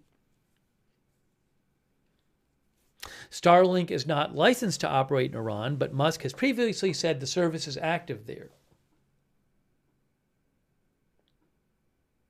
Some articles claim that there are thousands of Starlink terminals in Iran. You know, The Economist mentioned this today also. They had an article about how Iran's regime has hidden its brutal crackdown. Now, they talked about Starlink. The Economist said tens of thousands of terminals are thought to be in circulation in Iran. They have been smuggled into the country since the protests in 2022. But Iran appears to be disrupting access to Starlink as well. They say they've talked to some people who say the service is patchy now in Iran. Now, this is very interesting. On January 9th, says The Economist, even after the internet shut down, torrents of images and videos were flowing out of Iran, according to people monitoring the situation. By January 11th, 2 days later, something had changed, and the flow had slowed to a trickle. In theory, it is exceptionally hard to jam Starlink because a jammer has to overwhelm each ground terminal and its individual connection with a satellite in space. Also, because of the kind of signals that the terminals use, the jammer has to be very close to the signal to swamp it. Okay? The Economist says in urban areas, Iranian security forces mount high-powered jammers on high points, but a determined protester could record footage and broadcast it from a terminal a distance away. Also, though, they say another possible way to disrupt Starlink, according to The Economist, is jamming GPS signals. Starlink terminals use GPS to know their location, and that tells the terminals where to look for the satellites. Also, SpaceX restricts use of Starlink in certain parts of the world. So if you mess with the GPS, you can make Starlink think that it's the terminal think it's somewhere it's not, which could mess up its communication. You could also make the company providing the internet, SpaceX, think the terminal is somewhere it's not, which I guess could also mess up things.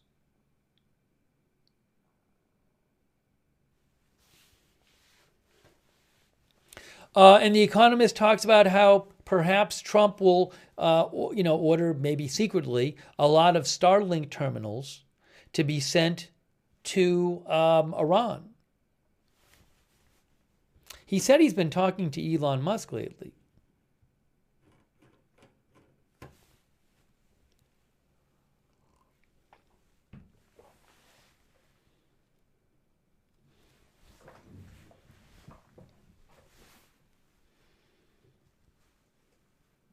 Another point, we read some article a couple days ago that talked about some experts said if you use Starlink now during the protests in Iran, and Starlink is banned there, I believe, you could, if you're caught, you could be put to death. There's a real risk of using it.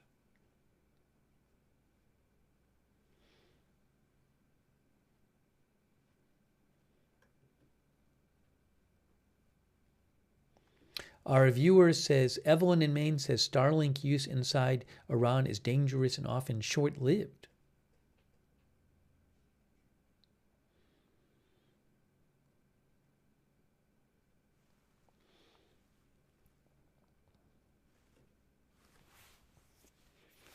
L. Hallinan says people don't realize how serious it is when a country shuts off its internet for over 100 hours.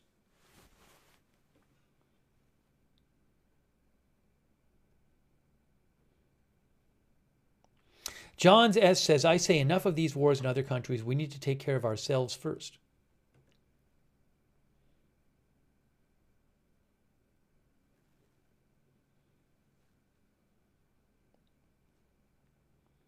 Anyway, the Economist, the article in the Economist about this, they were saying it's difficult to jam Starlink, but it seems to be happening. They don't know exactly how it's being done. I mean, they talk to experts about it. They don't know exactly how it's being done, but they say it's pretty clear it's being done to some extent.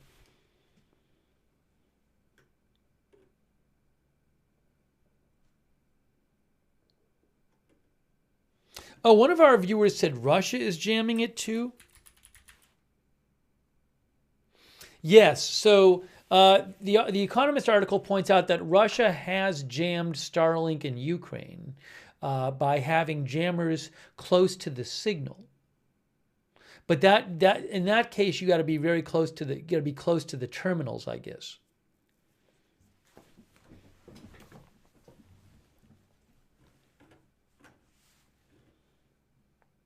Ravencorp says Ravencorp thinks Iran got Starlink disruption technology from Russia. It's an interesting question. Has Russia helped Iran with that? It's a very interesting question.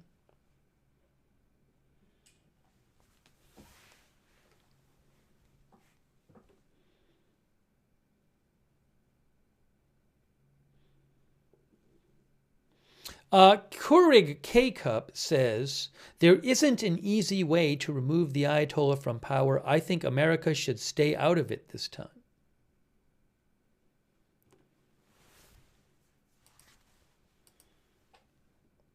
Oh, I just saw somebody mentioned Mike Huckabee. Hold on a second here. Give me a second.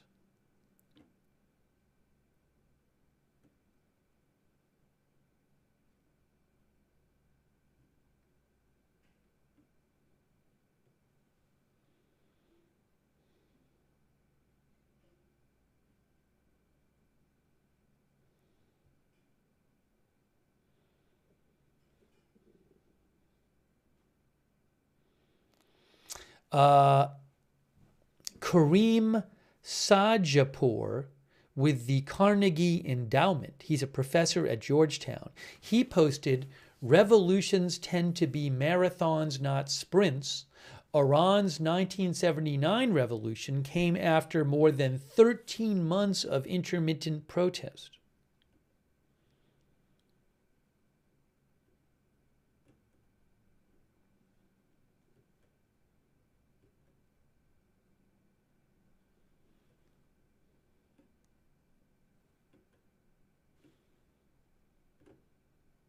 I will say, the last couple days, I mean, you see videos come out online and spread around, and there's certain accounts that I think try to verify these things before posting them.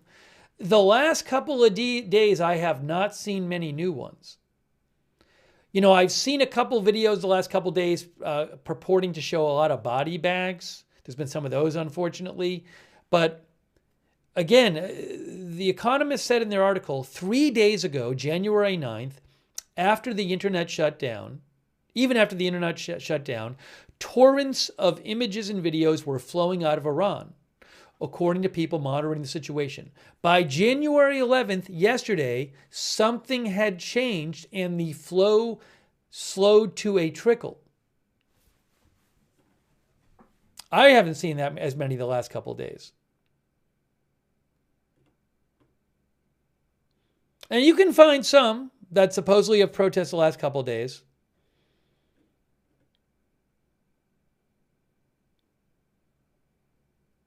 I just saw another body bag, supposed pictures. There have been a number of those.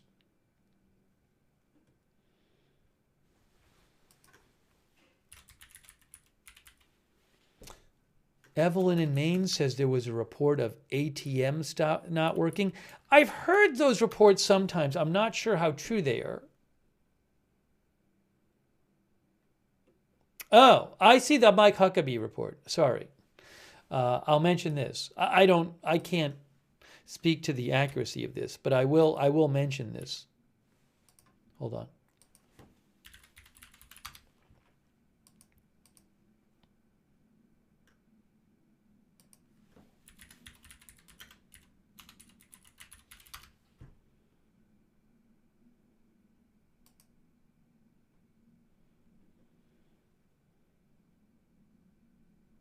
So, well, Sky News said that Mike Huckabee, America's ambassador to Israel, he said there was no attack planned on Iran, but he also said plans could change.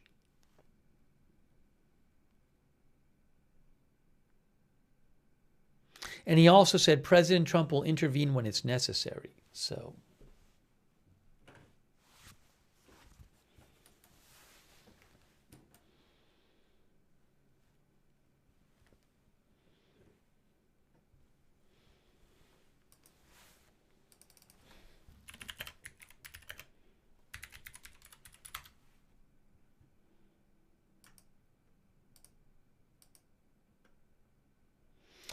Sky Shield says it's a complete blackout. How is it possible for them to send the videos?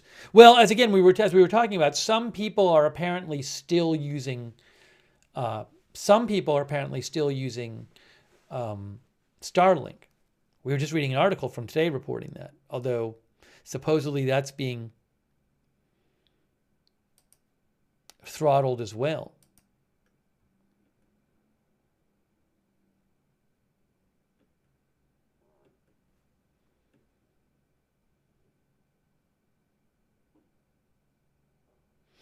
BBC is reporting tonight. They said that they talked to some people inside Iran. And they're saying that they managed to talk to some people in Iran who had gotten Starlink and other methods that allowed them to talk briefly or chat briefly. But or temporarily. But people told BBC that even sending text messages within Iran is really difficult. So people, they can't even really, it's hard for people to talk to each other in Iran.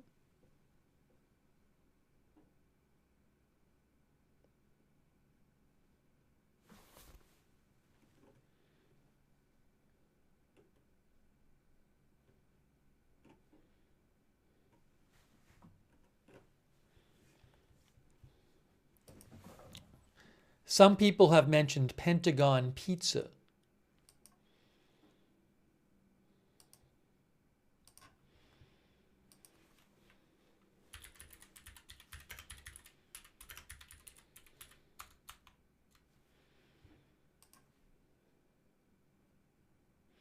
The latest report from Pentagon Pizza Report. Again, it's an account that looks at pizza places near the Pentagon as a possible sign that lots of people are working at the Pentagon at off hours, for example. Various pizzerias nearby the Pentagon, including both of the closest Papa John's, are reporting above average traffic. Freddy's Beach Bar has above average traffic as of 8:30 p.m. I don't know why they mentioned Freddy's Beach Bar. That's from @Penn Pizza Report.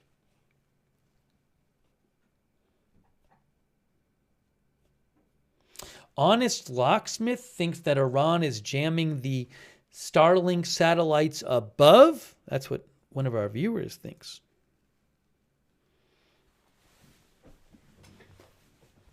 Has correlation been proven with this? Well, I think you mean has causation been proven.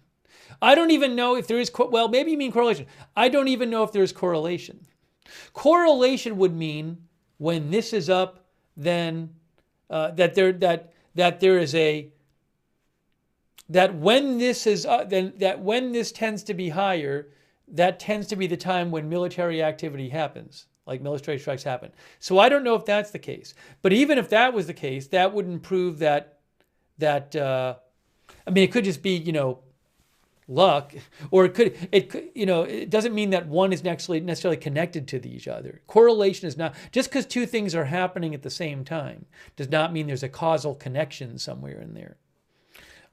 Without getting into that though. But no, I mean, I'm not trying to tell you, look at this because it's a fail-safe method for determining. It's weird. It's kind of done. I feel like it's sort of half serious and half jokey, but there is maybe something to it. I think that's sort of, I feel like when a lot of people talk about this kind of thing, they're kind of looking at it like that, but you never know. I don't know the statistics behind this though. I don't mean to be suggesting to you that it's definitely a reliable indicator. Smell You says there's late night playoff games that could drive up orders.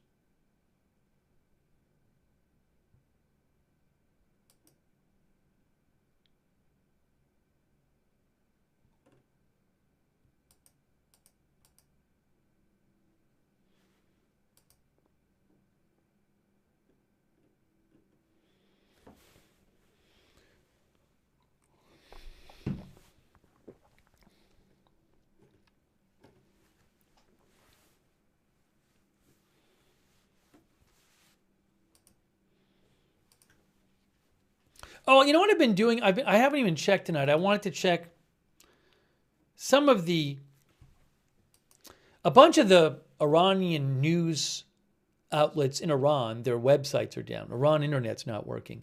But some of them have been posting on Telegram. So I kind of like to check and see what when I can, what they're saying. Okay, hey guys, I'm going to show you a report from state media. Fars News is semi-official. It's seen as affiliated with the Revolutionary Guard. Fars News. It's close to the Revolutionary Guard, so I feel comfortable calling it state media. So I want to show you, I just saw a report that came out tonight from state media, and I want to show you what that says. Okay, let's look at that. I think it's interesting to look at what the state media in Iran is reporting.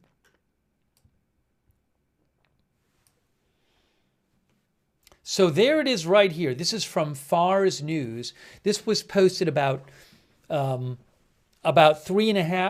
hours ago, okay? The headline is, "Calm after the storm in Iranian cities." Calm after the storm, implying that things are wrapping up with the protests, right? Again, this is state media. Fars News reporters say that as of midnight local time, the situation in the provinces of Tehran, East Azerbaijan, West Azerbaijan, they list a bunch more, was calm, and no outbreaks of any kind had been observed in these provinces. The people in a bunch of other provinces, there are 31 provinces, I believe, in Iran. The people in these other provinces have also experienced a night free from unrest from rioters. Is that all the provinces? How many? 1, 2, 3, 4, 5, 6, 7, 8, 9, 10, 11, 12, 13, 14, 15, 16, 17, 18, 19. Yeah, I bet this is all of them. Basically, they're saying we have reporters in a bunch of provinces. They say no outbreaks. And then people we talk to in all the other provinces, my guess is if you added it up, it's most if not all, say no protesting here either. According to field reports by journalists, despite the restoration of calm in Iranian cities, security forces have continued to patrol a few areas that had previously been made unsafe by rioters and armed terrorists in order to reassure the public. Also, state media reports, today different segments of the Iranian people held a magnificent march in their cities to condemn and end the terrorist acts, which they call the protest terrorist acts, and unrest. There's been a lot of talk in state media of the protesters being terrorists. So again, today different segments of the Iranian people held a magnificent march in their cities to condemn and end the terrorist acts and unrest by ignorant forces affiliated with the enemy. Estimates indicate that about 3 million people participated in today's march in the capital. I bet that only is a bad translation. This is state media. Field observers compared the density of people on the streets of Tehran today in a pro-regime march to the grand funeral of General Soleimani, a passionate presence that, according to experts, along with recent actions by the security forces, will play an effective role in stabilizing the security of Iranian cities. So again, state media in Iran is basically saying, no protests going on. 1, 2, 3, 4, 5, 6, 7, 8, 9, 10, 11, 12, 13. 1, 2, 3, 4, 5, 6, 7, 8, 9, 10, 11, 12, 13, 14, 15, 16, 17. Yeah, I believe that's all the provinces. Basically, they reported that there was no protesting overnight. Now, whether you believe that depends on whether you believe state media. But that is their report from 4 hours ago. Just Jenny thinks it's a load of baloney. But I do like to look at the state media to see just, what the government's trying to put out there.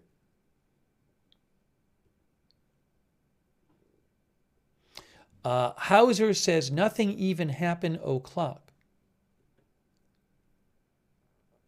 Al-Samail says all propaganda.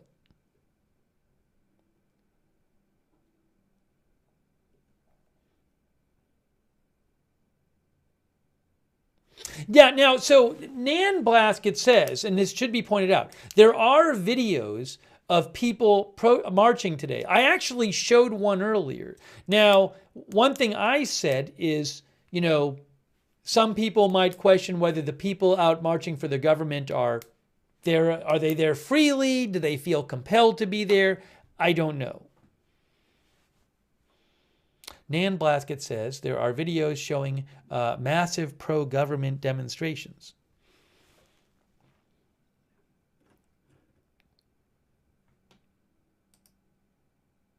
Hang on, I think I can show you something about that. Thank you, by the way, Nan Blasket. I appreciate it. Nan Blasket 1.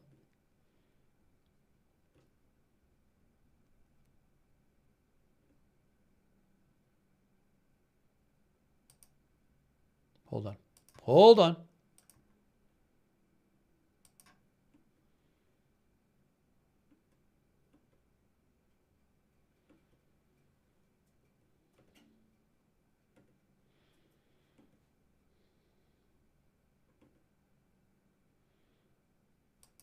Here, look.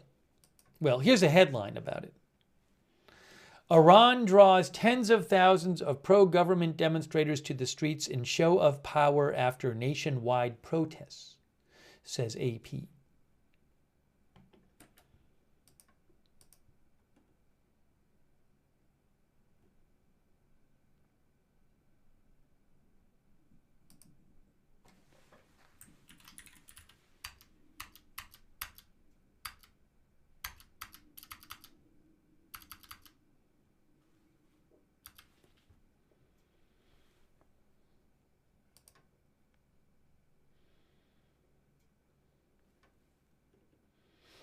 By the way, a little analysis here in this AP article from today. Trump holds off on military action, at least so far, against Iran's protest crackdown as he explores Tehran messages. Can the protest be sustained? Demonstrations in Iran continue, but analysts say it remains unclear just how long protesters will remain on the street. An internet blackout imposed by Tehran makes it hard for protesters to understand just how widespread the demonstrations have become, said Vali Nasser, a State Department advisor during the early part of the Obama administration, now a professor at Johns Hopkins University.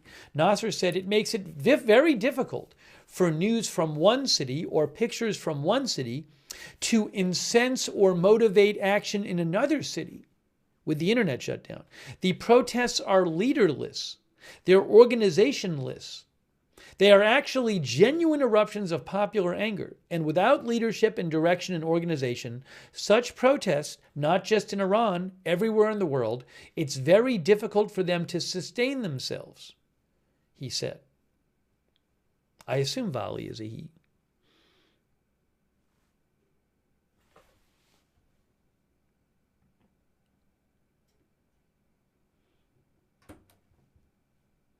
That's interesting.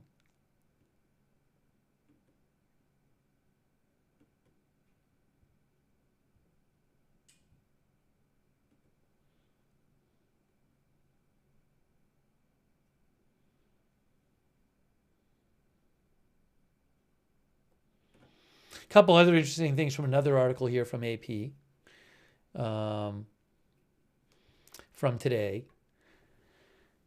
It says down here, video shows corpses outside Capitol. Meanwhile, video circulating online purports to show dozens of bodies in a morgue on the outskirts of Iran's capital. People with knowledge of the facility and the U.S.-based human rights activist news agency said today the video shows the Karzak Forensic Medicine Center. In the footage, people are seen walking by dozens of bodies and bags laid out in a large room, attempting to identify those there. In some cases, bodies can be seen lying outside on blue tarps. A large truck can be seen as part of the footage. I've seen several of those in different locations, purported body bag videos. They're very difficult to see.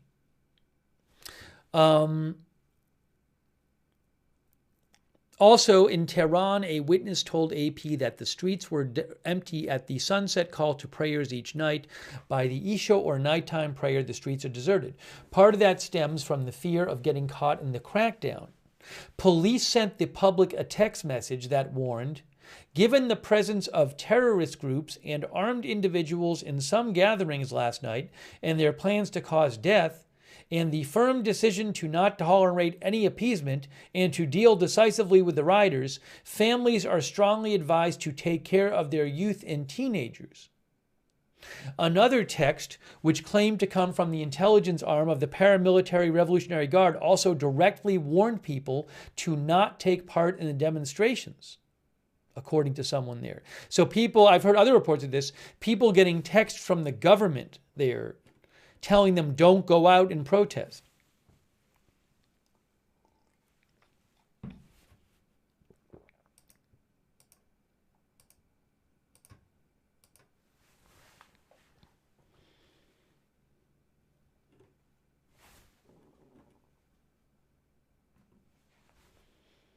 Jean Marie says, is it mostly young people protesting? You know, that's a good question. I saw an analyst, I think it was last night, say something like early on when it started, there was a lot of merchants when it started.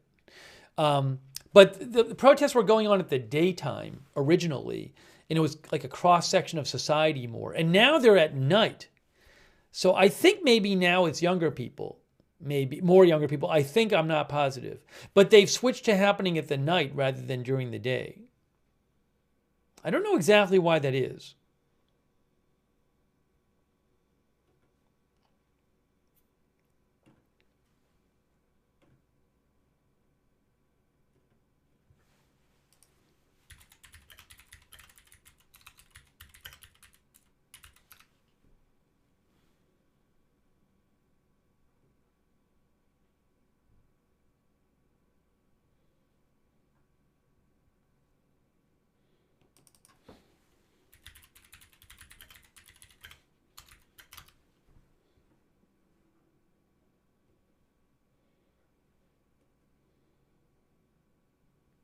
I was trying to get you an update on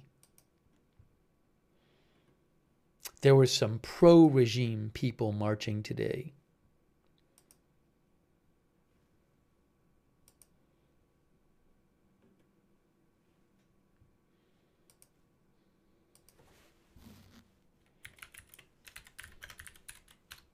Can I find it? Let's see. Sorry, I was trying to find it here.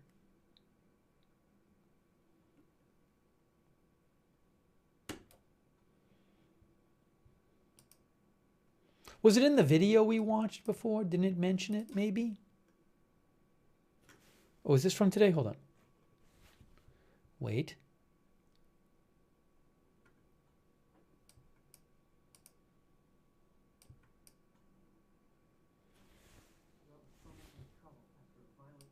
Iranian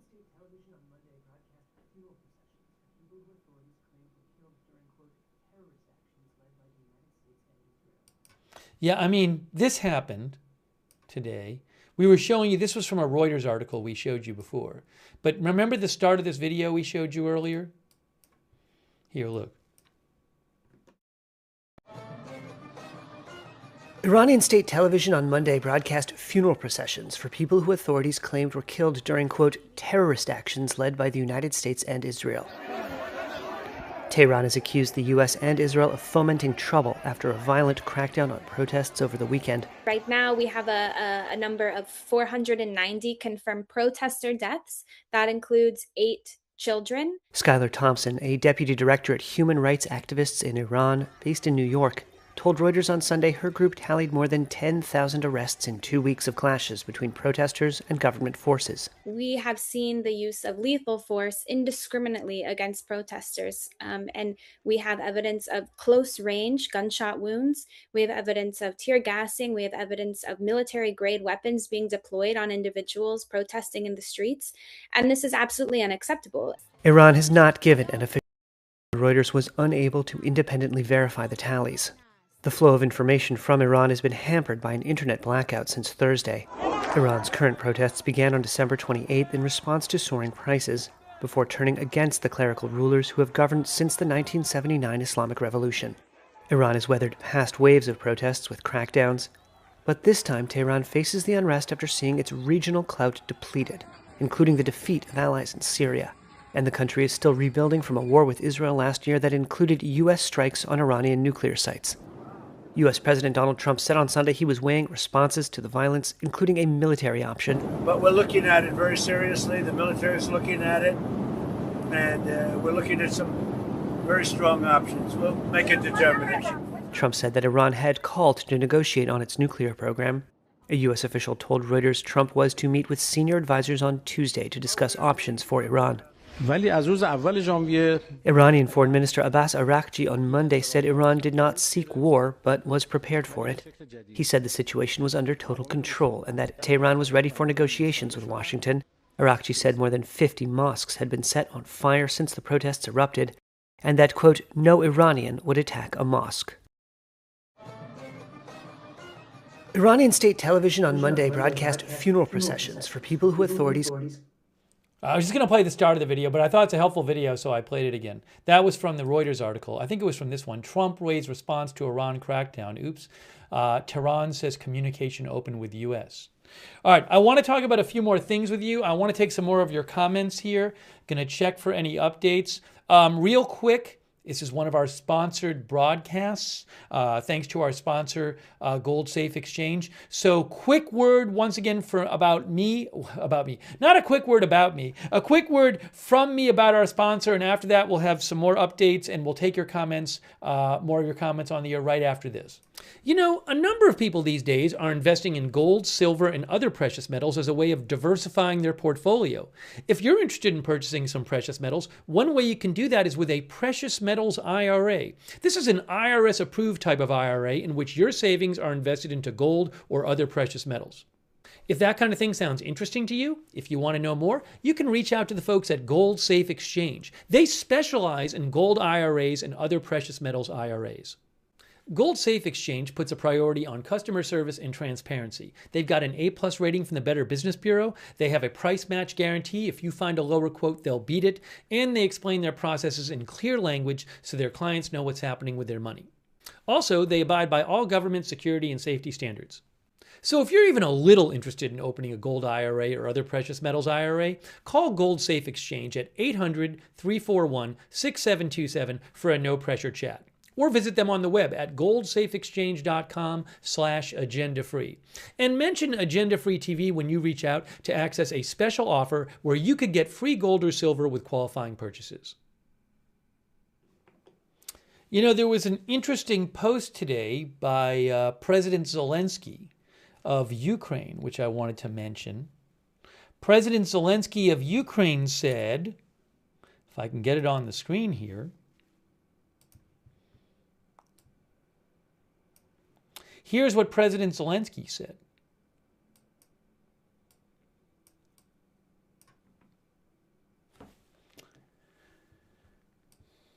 What is happening in Iran now, large-scale protests, effectively an uprising, is a clear sign that things won't get easier for Russia.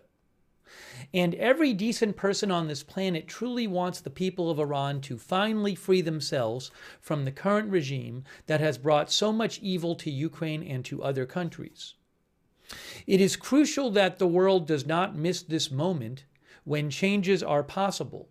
Every leader, every country, and international organizations must step in now and help the people remove those guilty of what Iran has sadly become. Everything can be different.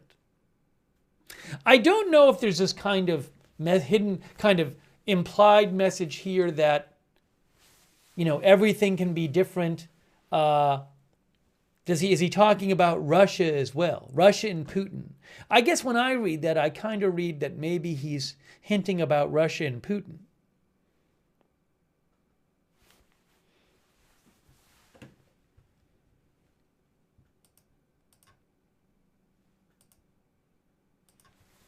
Maybe that's just me.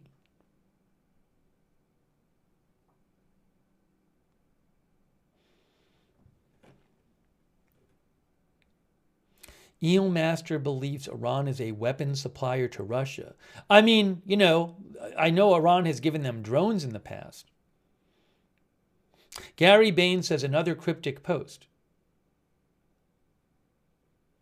Wild Daisy Gaming thinks he's talking about Russia influencing all the other countries. Get rid of Russia and these issues go away. Hoopa Ball thinks he's always talking about Putin.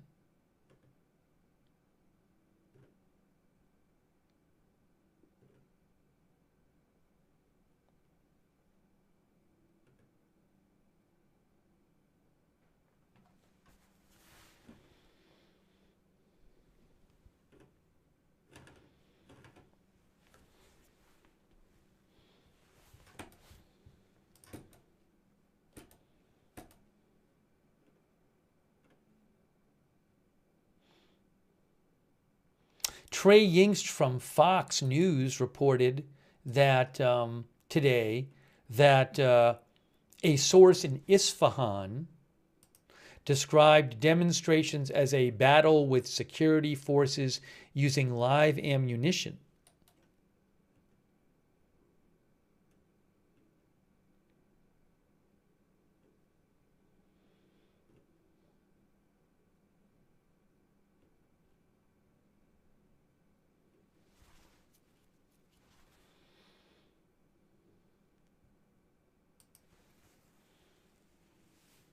Conceptual Vision, our viewer, says Putin is a close friend with the Russian regime.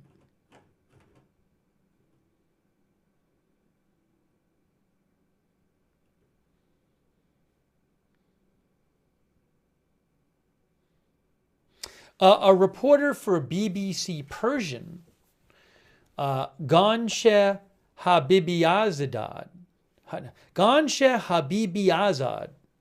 she said she has heard that shops close from 6 p.m. and you have to buy things through a small window. The person who sent me this said the situation is practically like martial law. I mean, even days and days ago, we were hearing reports that most of the businesses had been shut down. So I don't know how that is now. You could have a situation where most of the businesses are shut down and people can't even text or call each other.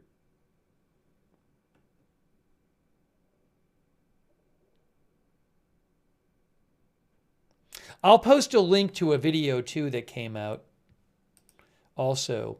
So there's a video that came out from of a bunch of bodies today, and I would certainly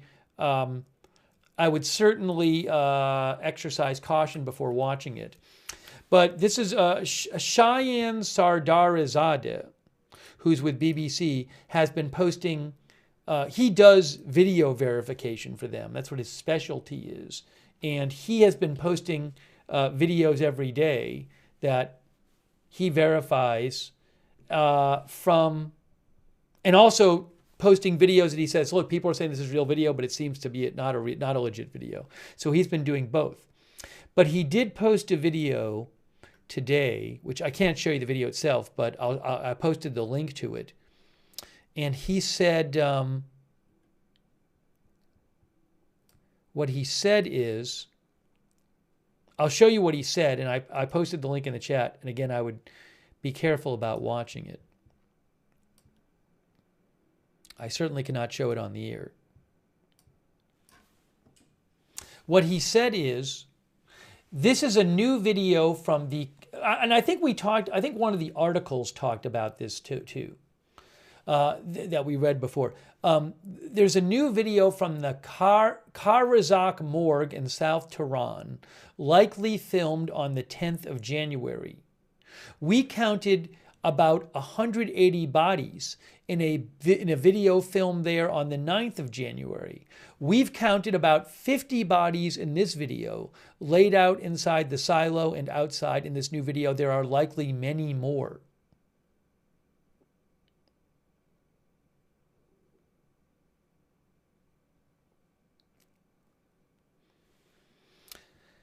You know, and who knows, if indeed there was a violent, it really certainly seems like there's been violent crackdowns on protesters in Iran.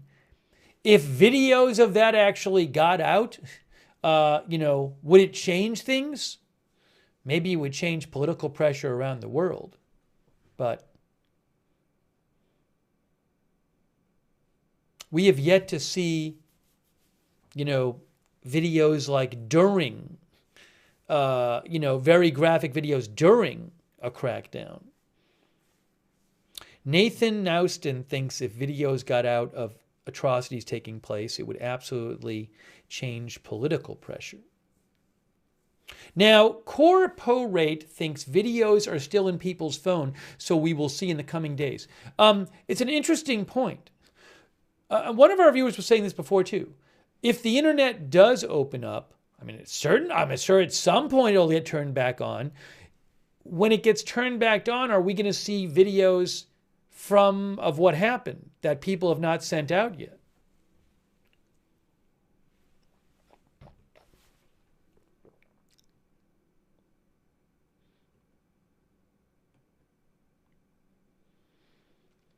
One of our videos said there are videos of Besiege's opening. One of our viewers, Capra, said there are videos of Besiege opening live fire. I saw a video today that was purportedly of security forces firing at protesters. I can't confirm it though.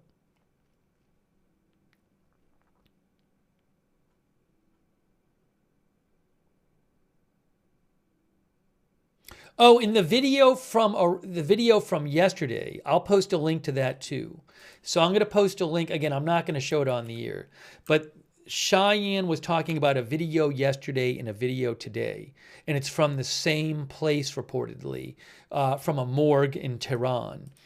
And that post he originally described by saying this. And again, I can't show the video. But let me show you what he said about the video.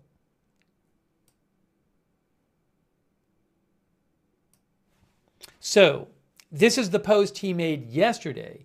And he said, this video from Iran, likely filmed on the 9th of January, shows rows of body bags at the Kharizak Forensic Diagnostic and Laboratory Center, a morgue in South Tehran. We've counted about 180 shrouded or wrapped figures, the majority lying out in the open. So again, he reposted it from Vahid Online. So you can go to those accounts if you want. Cheyenne's account is at Cheyenne86.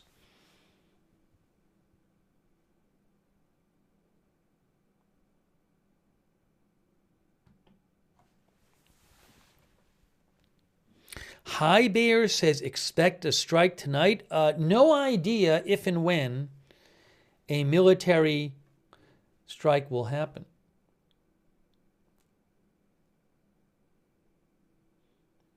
Sydney thinks, I don't believe a regime change will happen in Iran just by protesting. They need international support, in my opinion.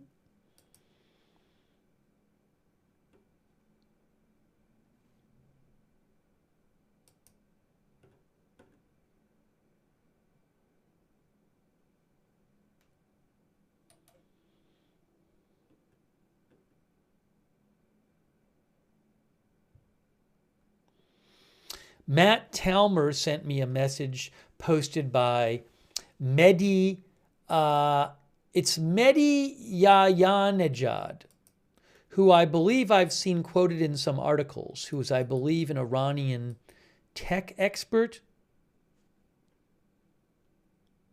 I believe an Iranian tech entrepreneur. And Mehdi Yayanejad said that he thinks Starlink terminals are working despite jamming by the Iranian government. He thinks the Iranian government is claiming they're not working to discredit the authenticity of the massacre videos that come out. So the reporting I've seen, which I told you earlier from a couple different sources, the reporting I've seen, and I mentioned tonight, for example, The Economist, was that some Starlink, Reuters and The Economist both reported, I believe today, that some Starlink terminals are working, but the service is patchy and it's being jammed and it's working less than it was a couple days ago. That's the reporting I've seen.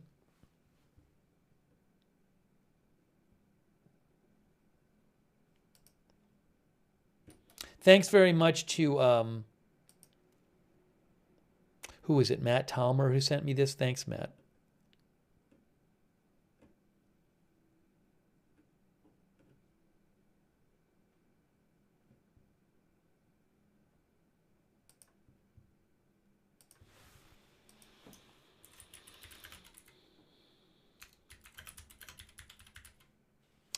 Thanks, Holden.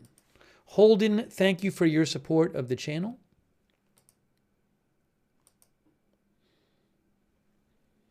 Also, Pythagoras Beasley, thanks for your support of the channel.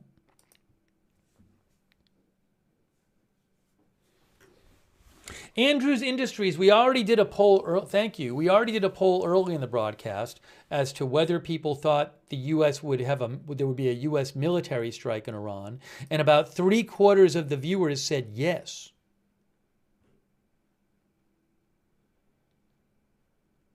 We'll do one more poll. I'll do whatever it is. Well, the U.S. I mean, President Trump announced new tariffs today, but I don't want to include that. Will new U.S. action against Iran happen this week? So it doesn't include anything before today.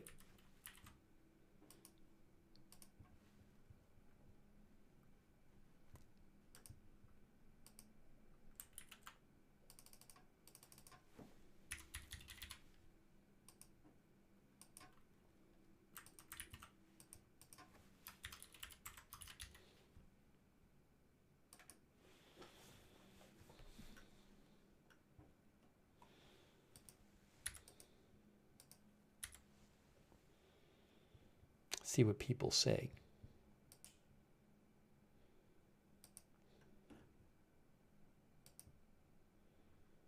Is everybody just going to say yes? Is that what's going to happen? I don't know.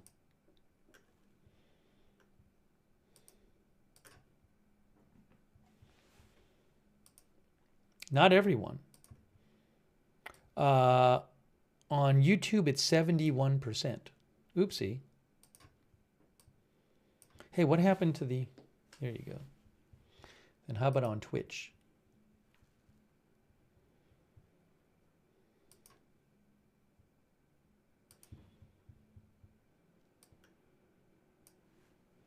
Twitch is 63%. 36% say no on Twitch. Just having fun says, let's hope so. On KT thinks Saturday it will happen.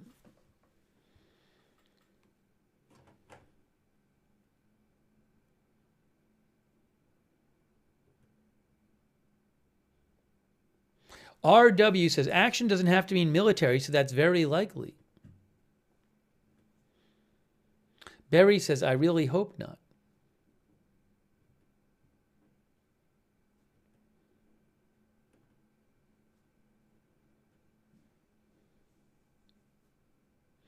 Iloso thinks it's obvious that Starlink isn't working since the video footage is no longer being uploaded like before. Or maybe not working to the same degree. Hey, thanks to Red Squirrel for your support.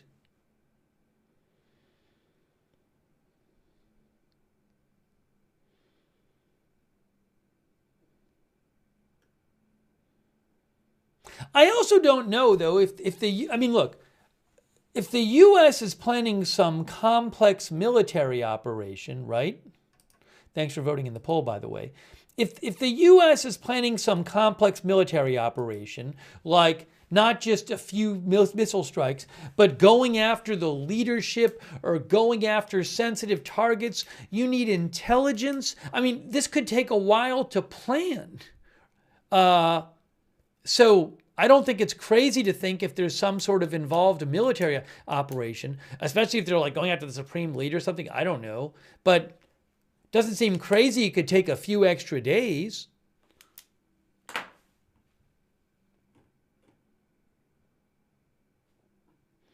Toggle thinks the U.S. got all the intel they need. Desolate Mirrors says people pushing this like it's Venezuela have no idea how impossible it is to do that in Iran. The Economist did said that they think that they thought a military action would be harder to pull off in Iran than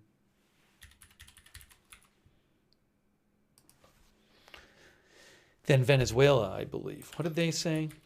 They said, I thought they said it.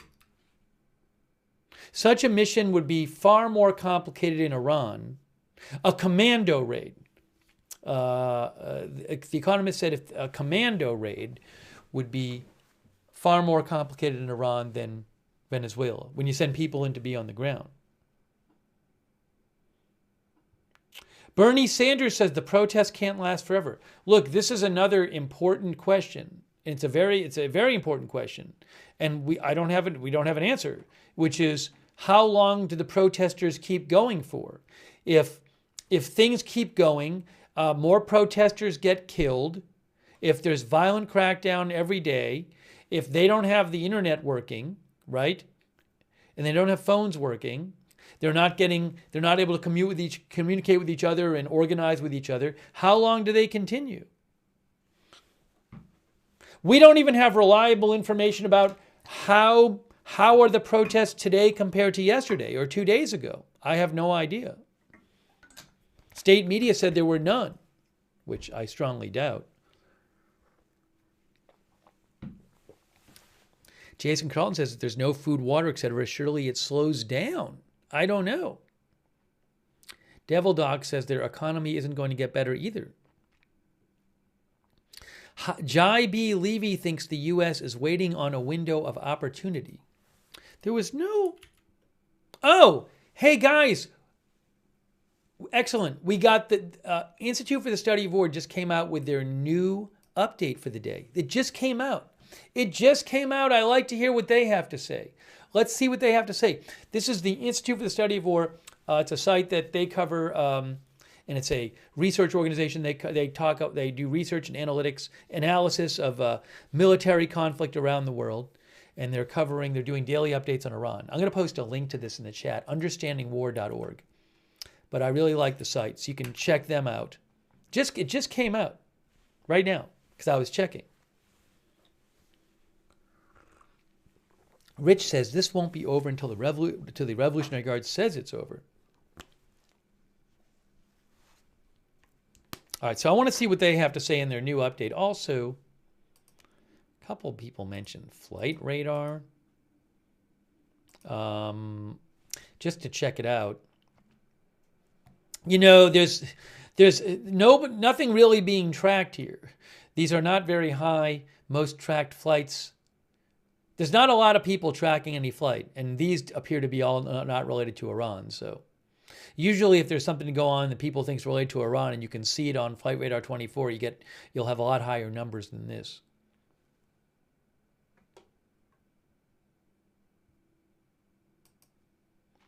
Peace Obadiah thinks strikes happen in March or April. Hey, shout out to our mods, by the way, real quick. I wanted to shout out our mods. Nice Jungle says, no phone, no internet, no food, almost no water. It will fail, unfortunately. There is an interesting question, though, now, which is President Trump has openly said he was going to help the protesters. He's gone out there on a limb and said that. He's gone out there in public and said it. So, I don't know if that makes him more likely to intervene in some serious way, because he's already on record as saying he would.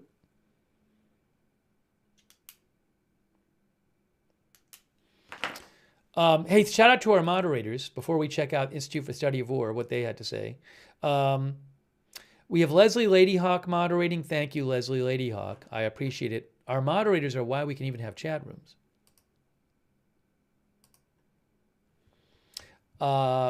Big Ball of Yarn. Idaho Star. I got that fire. Matthew Kohai 3 and Surly Dev. Huge thanks. Linda Belk. Larry. Misha on X. Hey, Soma Amar is moderating. Good to see you, Soma Amar. Paul Anderson, K. Lowry Body. Hey, thanks, Jarrett Najalki, for the Facebook stars, too. Thank you, Jarrett. Margaret Riley moderating. I saw Soma there, right? I think I did.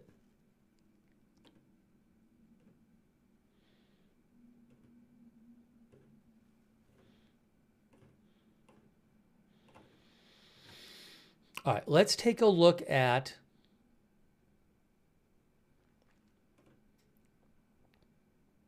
just a quick reminder. One of our viewers said, Keith Woolard said, why are they protesting? The protest started a couple weeks ago over economic concerns, high inflation and a bad economy, those kind of concerns, the simple version. But several days after they started, they morphed into larger protests with many people calling for the end of the regime. Okay, so, all right, interesting. Look at this. This is again, Institute for the Study of War. This is their new update. I am posting a link to this in the chat. They just came out with it, daily update. And they work with critical threats, the CTP. Anyways, what's it called? Critical threat something. But so when it says CTP-ISW, I'm going to say that I'm just going to say them. But just so you know, CTP stands for, what does it stand for? I'm trying to get it here for you. Critical Threats Project, sorry. Okay. We have recorded significantly less protest activity across Iran since January 8th. We assess with low to medium confidence that protests are occurring beyond what we have recorded, however, and that the regime has successfully limited the amount of information leaving Iran. So they're detecting fewer protests since the internet cut off, but they're not saying, they're saying there's a bunch more that could be going on that we can't see. We recorded 14 protests on January 12th compared to 156 protests on January 8th. The Iranian regime has historically struggled to suppress unrest in less populated and rural areas more than in urban areas. And it would be surprising if protests continued to take place in large cities and not in smaller towns and villages. They do say that some of the protests they've recorded today, the past day, were in large cities. Iranians are also likely able to access tools like Starlink satellites more readily in urban areas and use these tools to share videos of protests with foreign media. The regime's internet shutdown therefore likely explains, at least partially, the decrease in recorded protest activity since January 8th. I mean, but, we were talking about how in the last few days, the videos have slowed down. Well, reports are clearly slowing down. The reports, you can see, they have evidence of 156 protests on January 8th. And how many was it? 14 on January 12th, but they're saying they think a bunch of this explanation is due to the internet shutdown. Also, there are several indications that protests continue to take place in areas where we did not record protests on January 12th. Fox News' foreign correspondent reported on January 12th he was able to contact a source in Isfahan. I think that's Trey Yingst who said this, who contacted a source who's confirmed that protests continue to take place there in the city. We have not recorded protests in Isfahan since January 9th, which suggests that protesters in Isfahan have been unable to share videos of protests due to the internet shutdown. Okay, the Revolutionary Guard affiliated Tasnim news agency updated its security personnel death count today by 7 people, which suggests that protests, or at least the regime's crackdown on anti-regime dissidents, have continued to take place in that province, in Fars province. Okay. So again, bottom line is they think there's a bunch more happening, but that they're not seeing evidence of because of the internet shutdown. You know, they look at the information they have to verify there's protest activity going on, and they can only verify it in based on their evidence in 14 places today. But they're saying they think there's a bunch more. Now, this is interesting. They say it is possible that the rate of protest activity across Iran has decreased due to the regime's brutal crackdown on the protests. A Norway-based human rights group reported yesterday the regime has killed at least 544 people and arrested more than 10,000. Some estimates say the protester death count is in the thousands. We have recorded 83 incidents across 24 provinces of security forces shooting live ammunition at protesters. 24 of the 31 of the provinces they've recorded instances of that in. Hospitals and medical centers in Iran have also reported being overwhelmed by the number of wounded protesters. The regime's brutality could discourage some individuals from participating in the protests and thereby reduce the rate of protests.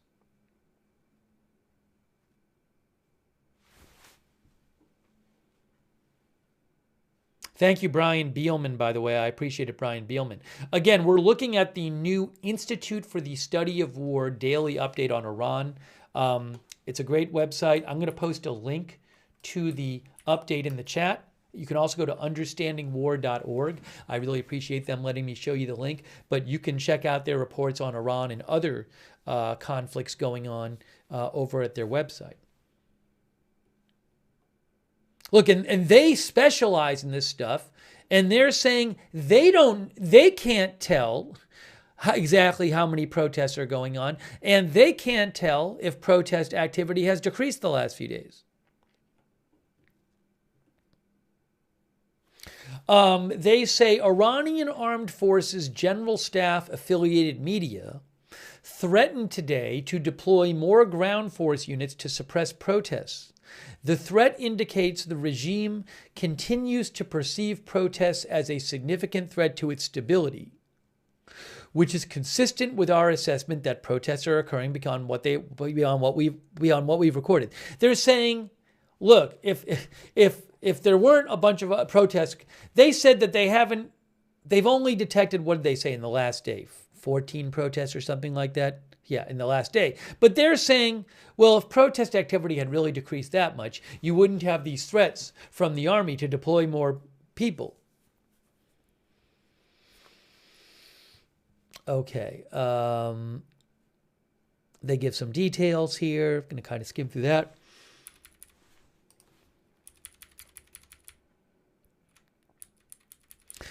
Revolutionary Guard ground forces units have already deployed to several locations in western Iran, which suggests that the Law Enforcement Command in Basij may be struggling to contain protests in these provinces. That's interesting.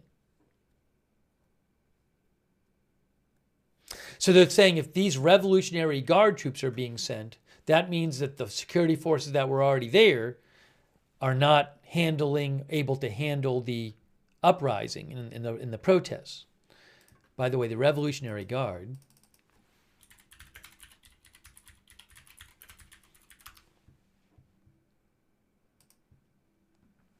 It's a multi-service branch, primary branch of the Iranian armed forces. Its constitutional mandate is to ensure the integrity of the Islamic Republic, says Wikipedia. About 125,000 total personnel.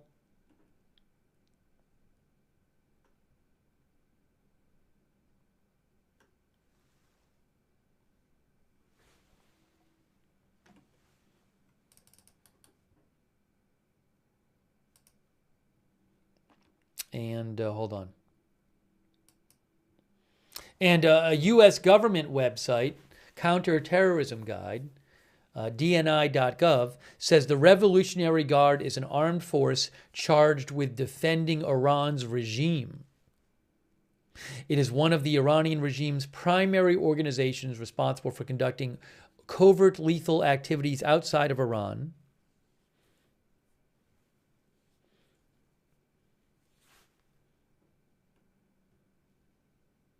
The U.S. designates it as a foreign terrorist organization, says this website. And again, Institute for the Study of War is saying some of their ground forces have been sent to locations in western Iran, which suggests that the law enforcement command and besiege in those areas may be struggling to contain protests in those provinces.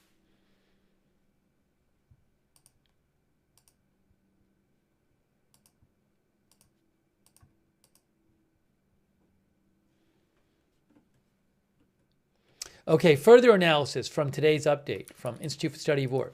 The Iranian regime is likely encouraging pro-regime demonstrations as a counter-protest tactic to broadcast public support for the regime, discredit the protest movement, and possibly even directly confront protesters in the streets. The regime called on the Iranian people today to participate in pro-regime protests. Revolutionary Guard affiliated media reported that pro-regime protesters demonstrated in at least 13 cities, including Tehran. The Iranian president attended a pro-regime rally today. The call for regime supporters to take to the streets inherently creates a risk that anti-regime protesters will encounter pro-regime supporters, many of whom are likely members of Iranian security institutions such as the Basij. The regime is almost certainly aware of this risk and may seek to frame any engagements between pro and anti-regime protesters as an attack by protesters on civilians and perpetuate its narrative that anti-regime protesters are, quote, terrorists and rioters. The presence of additional security members in public areas could also help the regime quickly quell protests and prevent them from becoming large-scale demonstrations. The regime lastly likely seeks to use the pro-regime rallies to demonstrate that it maintains public support and to retain its legitimacy. Our viewer Ariane Rabi says propaganda by regime.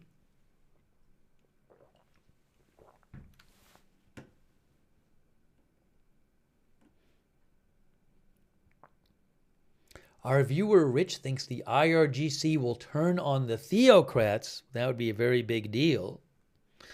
They're the armed force that is ensuring the regime's survival, or dedicated to. Our viewer Orex says the issue with Iran is that its military is extremely loyal and part of the caste that rules it. It's unlikely they'll stand down without external intervention. By the way, the Revolutionary Guard, you can see here from Wikipedia, it says, the Revolutionary Guard has taken on a growing role in nearly every aspect of Iranian politics, economics, including energy and food industries and society. In 2010, BBC News described it as a business empire. In 2019, Reuters described it as an industrial empire with political clout. So I assume that the Revolutionary Guard has a huge financial stake in the regime continuing, I would think.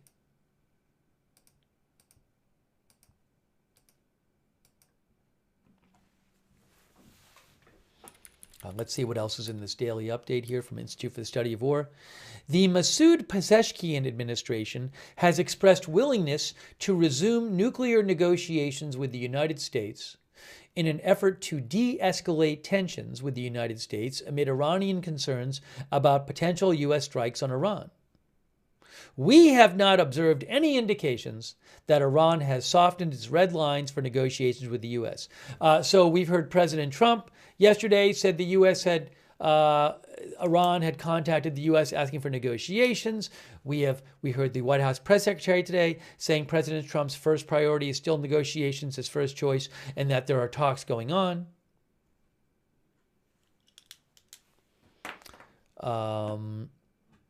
Trump confirmed on January 11th Iran reached out to the U.S. for proposed negotiations for a nuclear deal. Just going over some of this stuff here.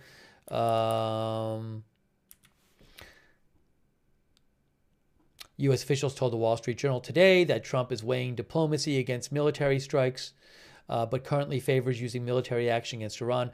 Iran has refused to negotiate its ability to enrich uranium, support the axis of resistance, and develop its ballistic missile program in negotiations with the U.S.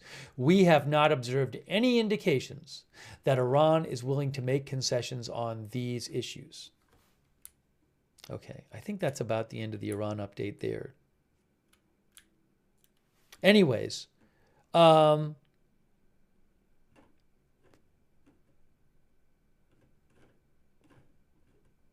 just to go over the key takeaways again at the end. We have recorded significantly less protest activity across Iran since January 8th.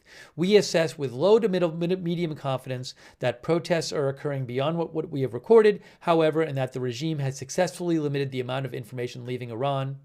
The regime's internet shutdown likely explains, at least partially, the decrease in recorded protest activity since January 8.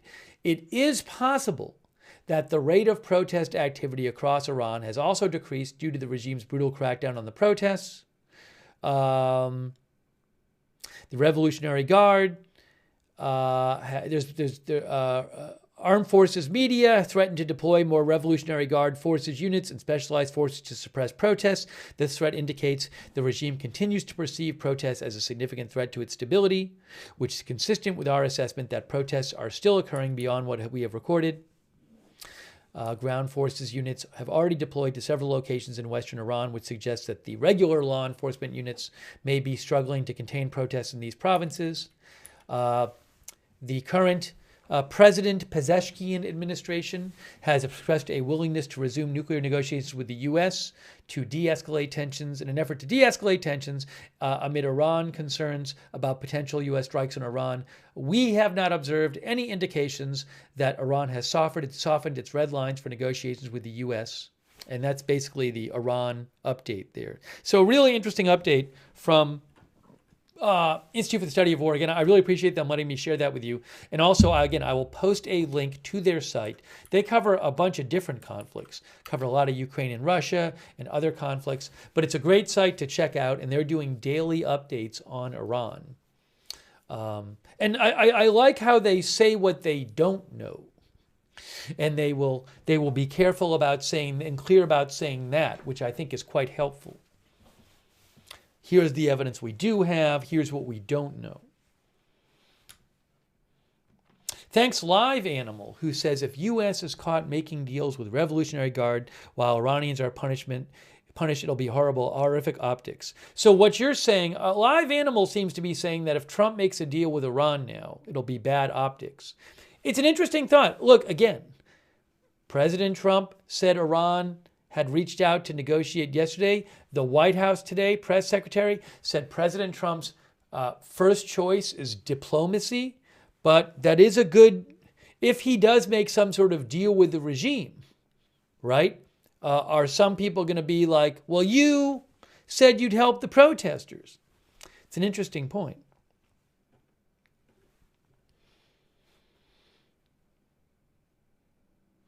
Saudi CB says the U.S. is going to need to deploy some serious psychological warfare tactics if they want to get the Revolutionary Guard to defect.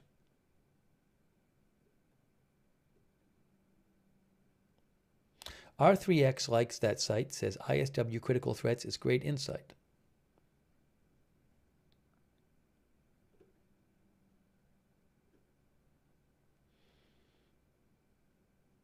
Yeah, people, guys, I'm going to say this one more time. People keep posting in the chat saying the U.S., I've heard this report that the U.S. has told people to leave Iran. So let me just go over this one more time.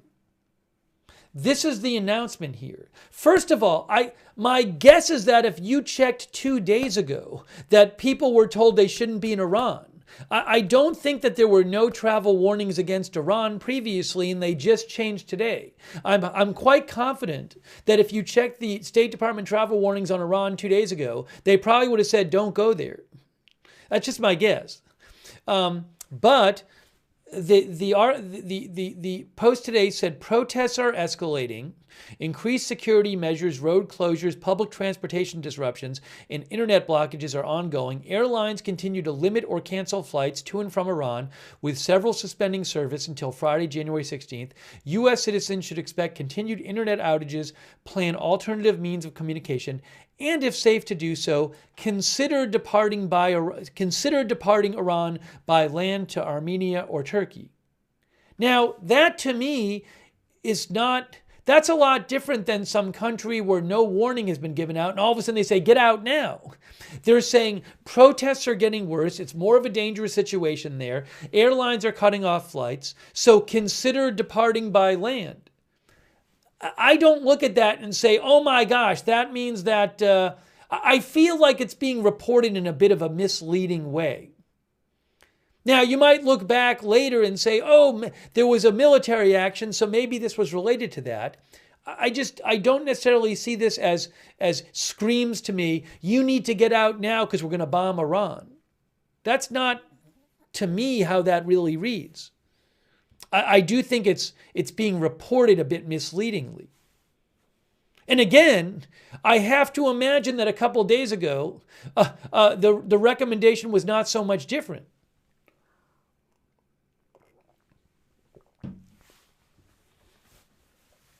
So I'd be careful about reporting about this.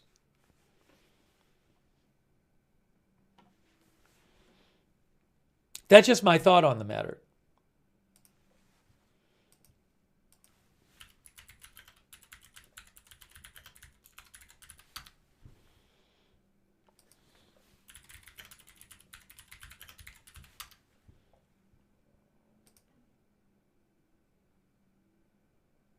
Yeah, look, guys, back on December 5th, there was already on December 5th, level 4, do not travel. This is from December 5th. Do not travel to Iran due to the risk of terrorism, unrest, kidnapping, arbitrary arrest of U.S. citizens, and wrongful detention. So that's from 5 weeks ago. Do not travel to Iran for any reason. U.S. citizens in Iran should leave immediately. Hey guys, look, this is December 5th. This is December 5th. U.S. citizens in Iran should leave immediately. So why is it a big story today that the new advisory came out? They already said 5 weeks ago, leave immediately. So you got to be careful with these things. All right. Anyways, I don't see some new, huge, different warning. Yeah, April Coco says, should I cancel my plane tickets? So, it's just, I do think it's being reported a bit misleadingly by some source, by some outlets.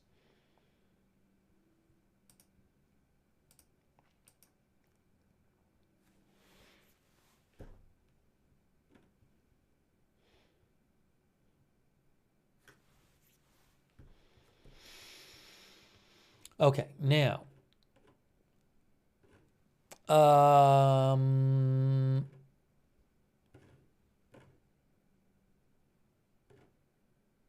right. I think we may be getting close, guys. We may be getting close. I also think that, who knows if the U.S. is going to take some kind of military action, it could happen at any time.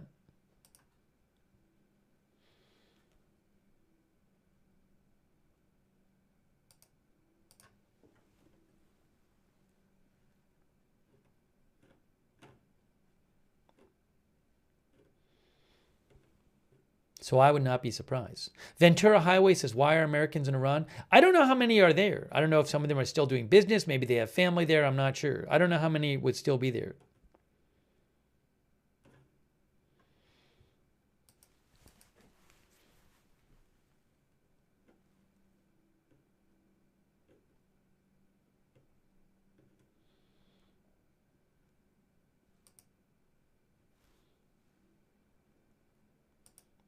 Our viewer Hashim says, can a Vatican-like solution for the Iranian problem, a possible non-military solution? We talked about this. Institute for the Study of War basically said that Iran has not shown any flexibility on these key issues that the U.S. would want it to have flexibility on, like its nuclear development, like its missile program, things like that. The Institute for the Study of War updates seem pretty skeptical of a negotiated solution, given that Iran has not seemed to change its negotiating plans in any kind of significant way.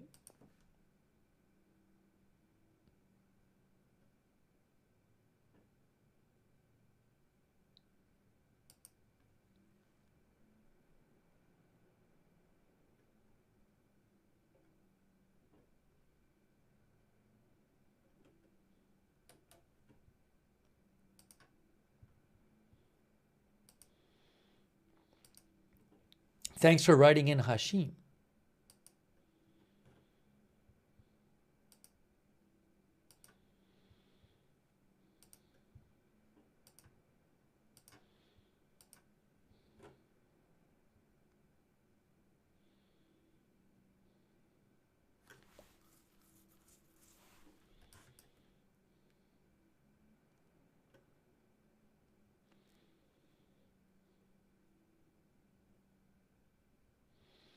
Okay, guys, I think we're getting close to that time. I think we might be at that time. So we've been doing an update about Iran and trying to give you the latest. But I will certainly keep an eye on this. And look, if there's big developments later tonight, I'll come back on the air. Nothing's preventing us from doing another live stream. But I think we're going to start wrapping up this stream. So I really appreciate you guys joining us for our Iran protests update. And if you missed it or you just came here, you can rewind and watch. But I will keep an eye on things. We'll do more coverage on this as events develop. And also, if there's other big news, we'll come on the air and cover that too. So subscribe and follow Agenda Free TV. We cover all kinds of live breaking news without an agenda. Agenda Free TV, and thanks to Susan Priest-Buchner for the Facebook stars. Thank you, Susan Priest-Buchner, for the Facebook stars. I appreciate that. Subscribe, follow, and I would suggest turning on the notifications. I can't tell you in advance when we're coming on, when there's going to be big news developing. But if you want to get sent a notification whenever we go live, so you don't miss a live stream. Sign up for our free notifications. It works really well. We have a free notification system. We do it through Discord. You just sign up once, and then you get sent a message whenever we're going live. So the mods will post a link to the notifications in the chat, and also you can find the link to the free notifications in the video description of this video on YouTube and Facebook. So sign up for those. Also, I will post updates about this and other stories on my X account. I am at Lookner on X. I'll post a link in the chat. But if you're on X, follow me over there for breaking news updates. And a huge thanks to our moderators. We had a lot of people in the chat. As usual, people with different views. I love that they can talk in our chat, but we can only have the chats because our moderators are here keeping things under control. So huge thanks to them. Janet B. and Ruth over on YouTube and all of our other YouTube moderators. Huge thank you. Kay Lowry Body. Oh, thanks to Michael Clayton for the Facebook stars too. Thank you so much, Michael. Michael thinks airstrikes will be the safer option for military intervention to end the regime's power in the beginning After the change of power, Iran will still need help for rebuilding their infrastructure and new democratic government. Sounds like Michael thinks there's going to be a change of power in Iran. He thinks will be similar to Operation Iraqi Freedom. Do you think we're going to send ground troops in, Michael? President Trump has said we're not. That'd be a big deal. Hey, thanks, Michael. Thanks, Paul Anderson for modding, and Kay Lowry Body for modding, and Margaret Riley, and Christina Neal, and Soma Amar over there on Facebook. Huge thanks. Thanks so much to our Twitch mods, Idaho Star, I Got That Fire, Matthew Kohai 3, and Surly Dev, and all of our other Twitch moderators, and Linda Belk, Larry, and Misha on X. Huge thanks to our moderators. Thanks to everybody who donated. That is so nice of you guys. I really appreciate it. That's what supports the channel. That's what allows the channel to exist, is your support. I think I missed Red Squirrel. I owe a thanks to Red Squirrel. On Twitch, did I get CC and Charlie Gorilla? I don't know if I thanked CC and Charlie Gorilla. So thank you. And thanks to everybody else for your support. And if you ever want to donate, you can go to agendafree.tv, agendafree.tv. But thanks for supporting the channel so much. By the way, if you're on X, I would suggest follow Agenda Free TV on X. I always post there before we go live, give you a heads up, and post updates about the channel over there at Agenda Free TV. I hope this situation, the violence, the reported violence, can end soon. Obviously, very disturbing, these reports of violence, the videos of the bodies, the body bags. Let's hope that ends soon, but not good. And thoughts with everybody who is, a lot of people, we talked to a person yesterday who's in this situation. We had somebody in our chat tonight, people who are from Iran and no longer there, and know people there, or whether or not you're from there, people who have family and friends in Iran and can't communicate for them. And it's been days. Shangul mentioned that yesterday. She is from Iran. We talked to her. She's now in the U.S. But so thoughts with everybody in that situation, because they haven't been able to communicate with people for days.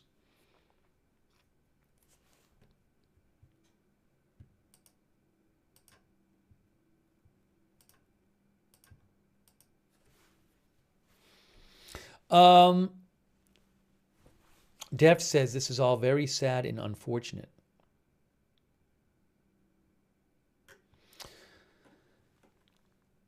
Brian Beelman says better day tomorrow, I hope. Also, I want to mention we do have a chat where you can chat with other viewers when we're not live, the Agenda Free TV Discord chat. It's free. A bunch of our viewers like doing that. Check it out. It's the same link as the link to the free notifications. And thanks so much to our Discord moderators for all your help on Discord. And if you're watching on YouTube, I would suggest turn on the YouTube notifications. Another good way to find out when we're live. If you want to turn those on, what you need to do is you need to subscribe to the channel and click on the bell and choose all notifications. If you're already subscribed, make sure you have the bell checked and you've chosen all notifications. I also want to shout out our Twitch subscribers who support the channel, like CC and Charlie Gorilla and Wall Street and Shaggy and Aloso and Amalian and D. George. Thank you for subscribing over there. Devil Doc, thank you. CC and all of our other Twitch subscribers, huge thanks. Our Facebook subscribers too, shout out to you, Diane Allworth, Sharon Klassen-Goslin, Michael Clayton, Susan Priest-Buchner, thank you. Kay Lowry Body, Margaret Riley, Jarrett, thanks for the stars, Jarrett Najalki. Robert Rial II, Chuck Mosca, all of our other subscribers over there on Facebook, thank you, huge thanks. And our YouTube members, thank you so much, people like Dr. Ed Calley Evelyn in Maine, Paul D. Cherry Cola, CAC. Gary Baines, Captain Jerry Donnelly, Michael Avery. Did I say Evelyn in Maine? Igor Tumbas, Bluesy Girl. QXR45. Sea Chase, Cherry Cola. Hey, thanks Sharon Mansur 59 for your support. I appreciate that, Sharon. Thank you. Thank you, Sharon. Cherry Cola, Mama 457 Rose, thanks for being members.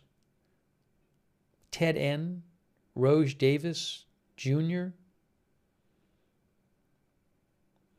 Super Stoiber, and all of our other YouTube members. Thank you so much. Thanks, David Gerard, for watching.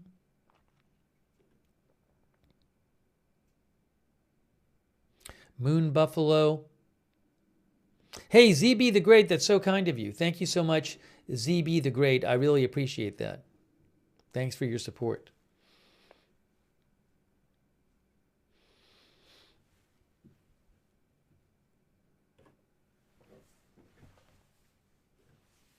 Thanks also to Benedicta McBride for watching, Judy Fishaw, thanks for watching, Pam Georgia Carver, Jarrett Najalki, Jesse Chavez, Matt Kinney, Michael Klassen, who says, expect it when you least expect it.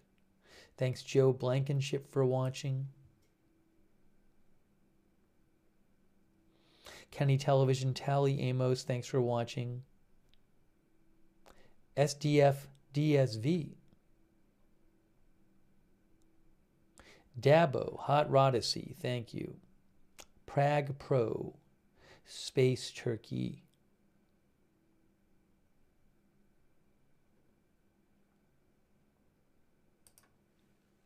Oh, ZB the Great. Hey, that's very generous of you, ZB the Great. Wow, that's really nice of you. Thanks, ZB the Great, for your generous support of the channel. It's very nice of you. I very much appreciate that. Thank you. Thanks, Jean Marie, for watching as well. All right, guys, we are wrapping it up right now. I really appreciate you being here for our stream. As far as I'm aware, the internet blackout continues. I will keep an eye on everything. If there's new updates on this, we'll do another stream on it. And if there's big news, we'll come back on the air. And if there's big news on some other story, we'll come back on the air. All right? Oh, and thanks to Roberts Jordan. Robert says Americans are not allowed to travel to North Korea and Iran. If you're referring to something that came out today, Robert, I mentioned that about 10 minutes ago. But there was already a previous do not travel to Iran warning from December for the U.S. All right, guys. Thank you, Robert S. Jordan. I really appreciate that. That is it for now. Thank you so much for tuning into our update. And again, we will see you soon with more live breaking news coverage right here at Agenda Free TV.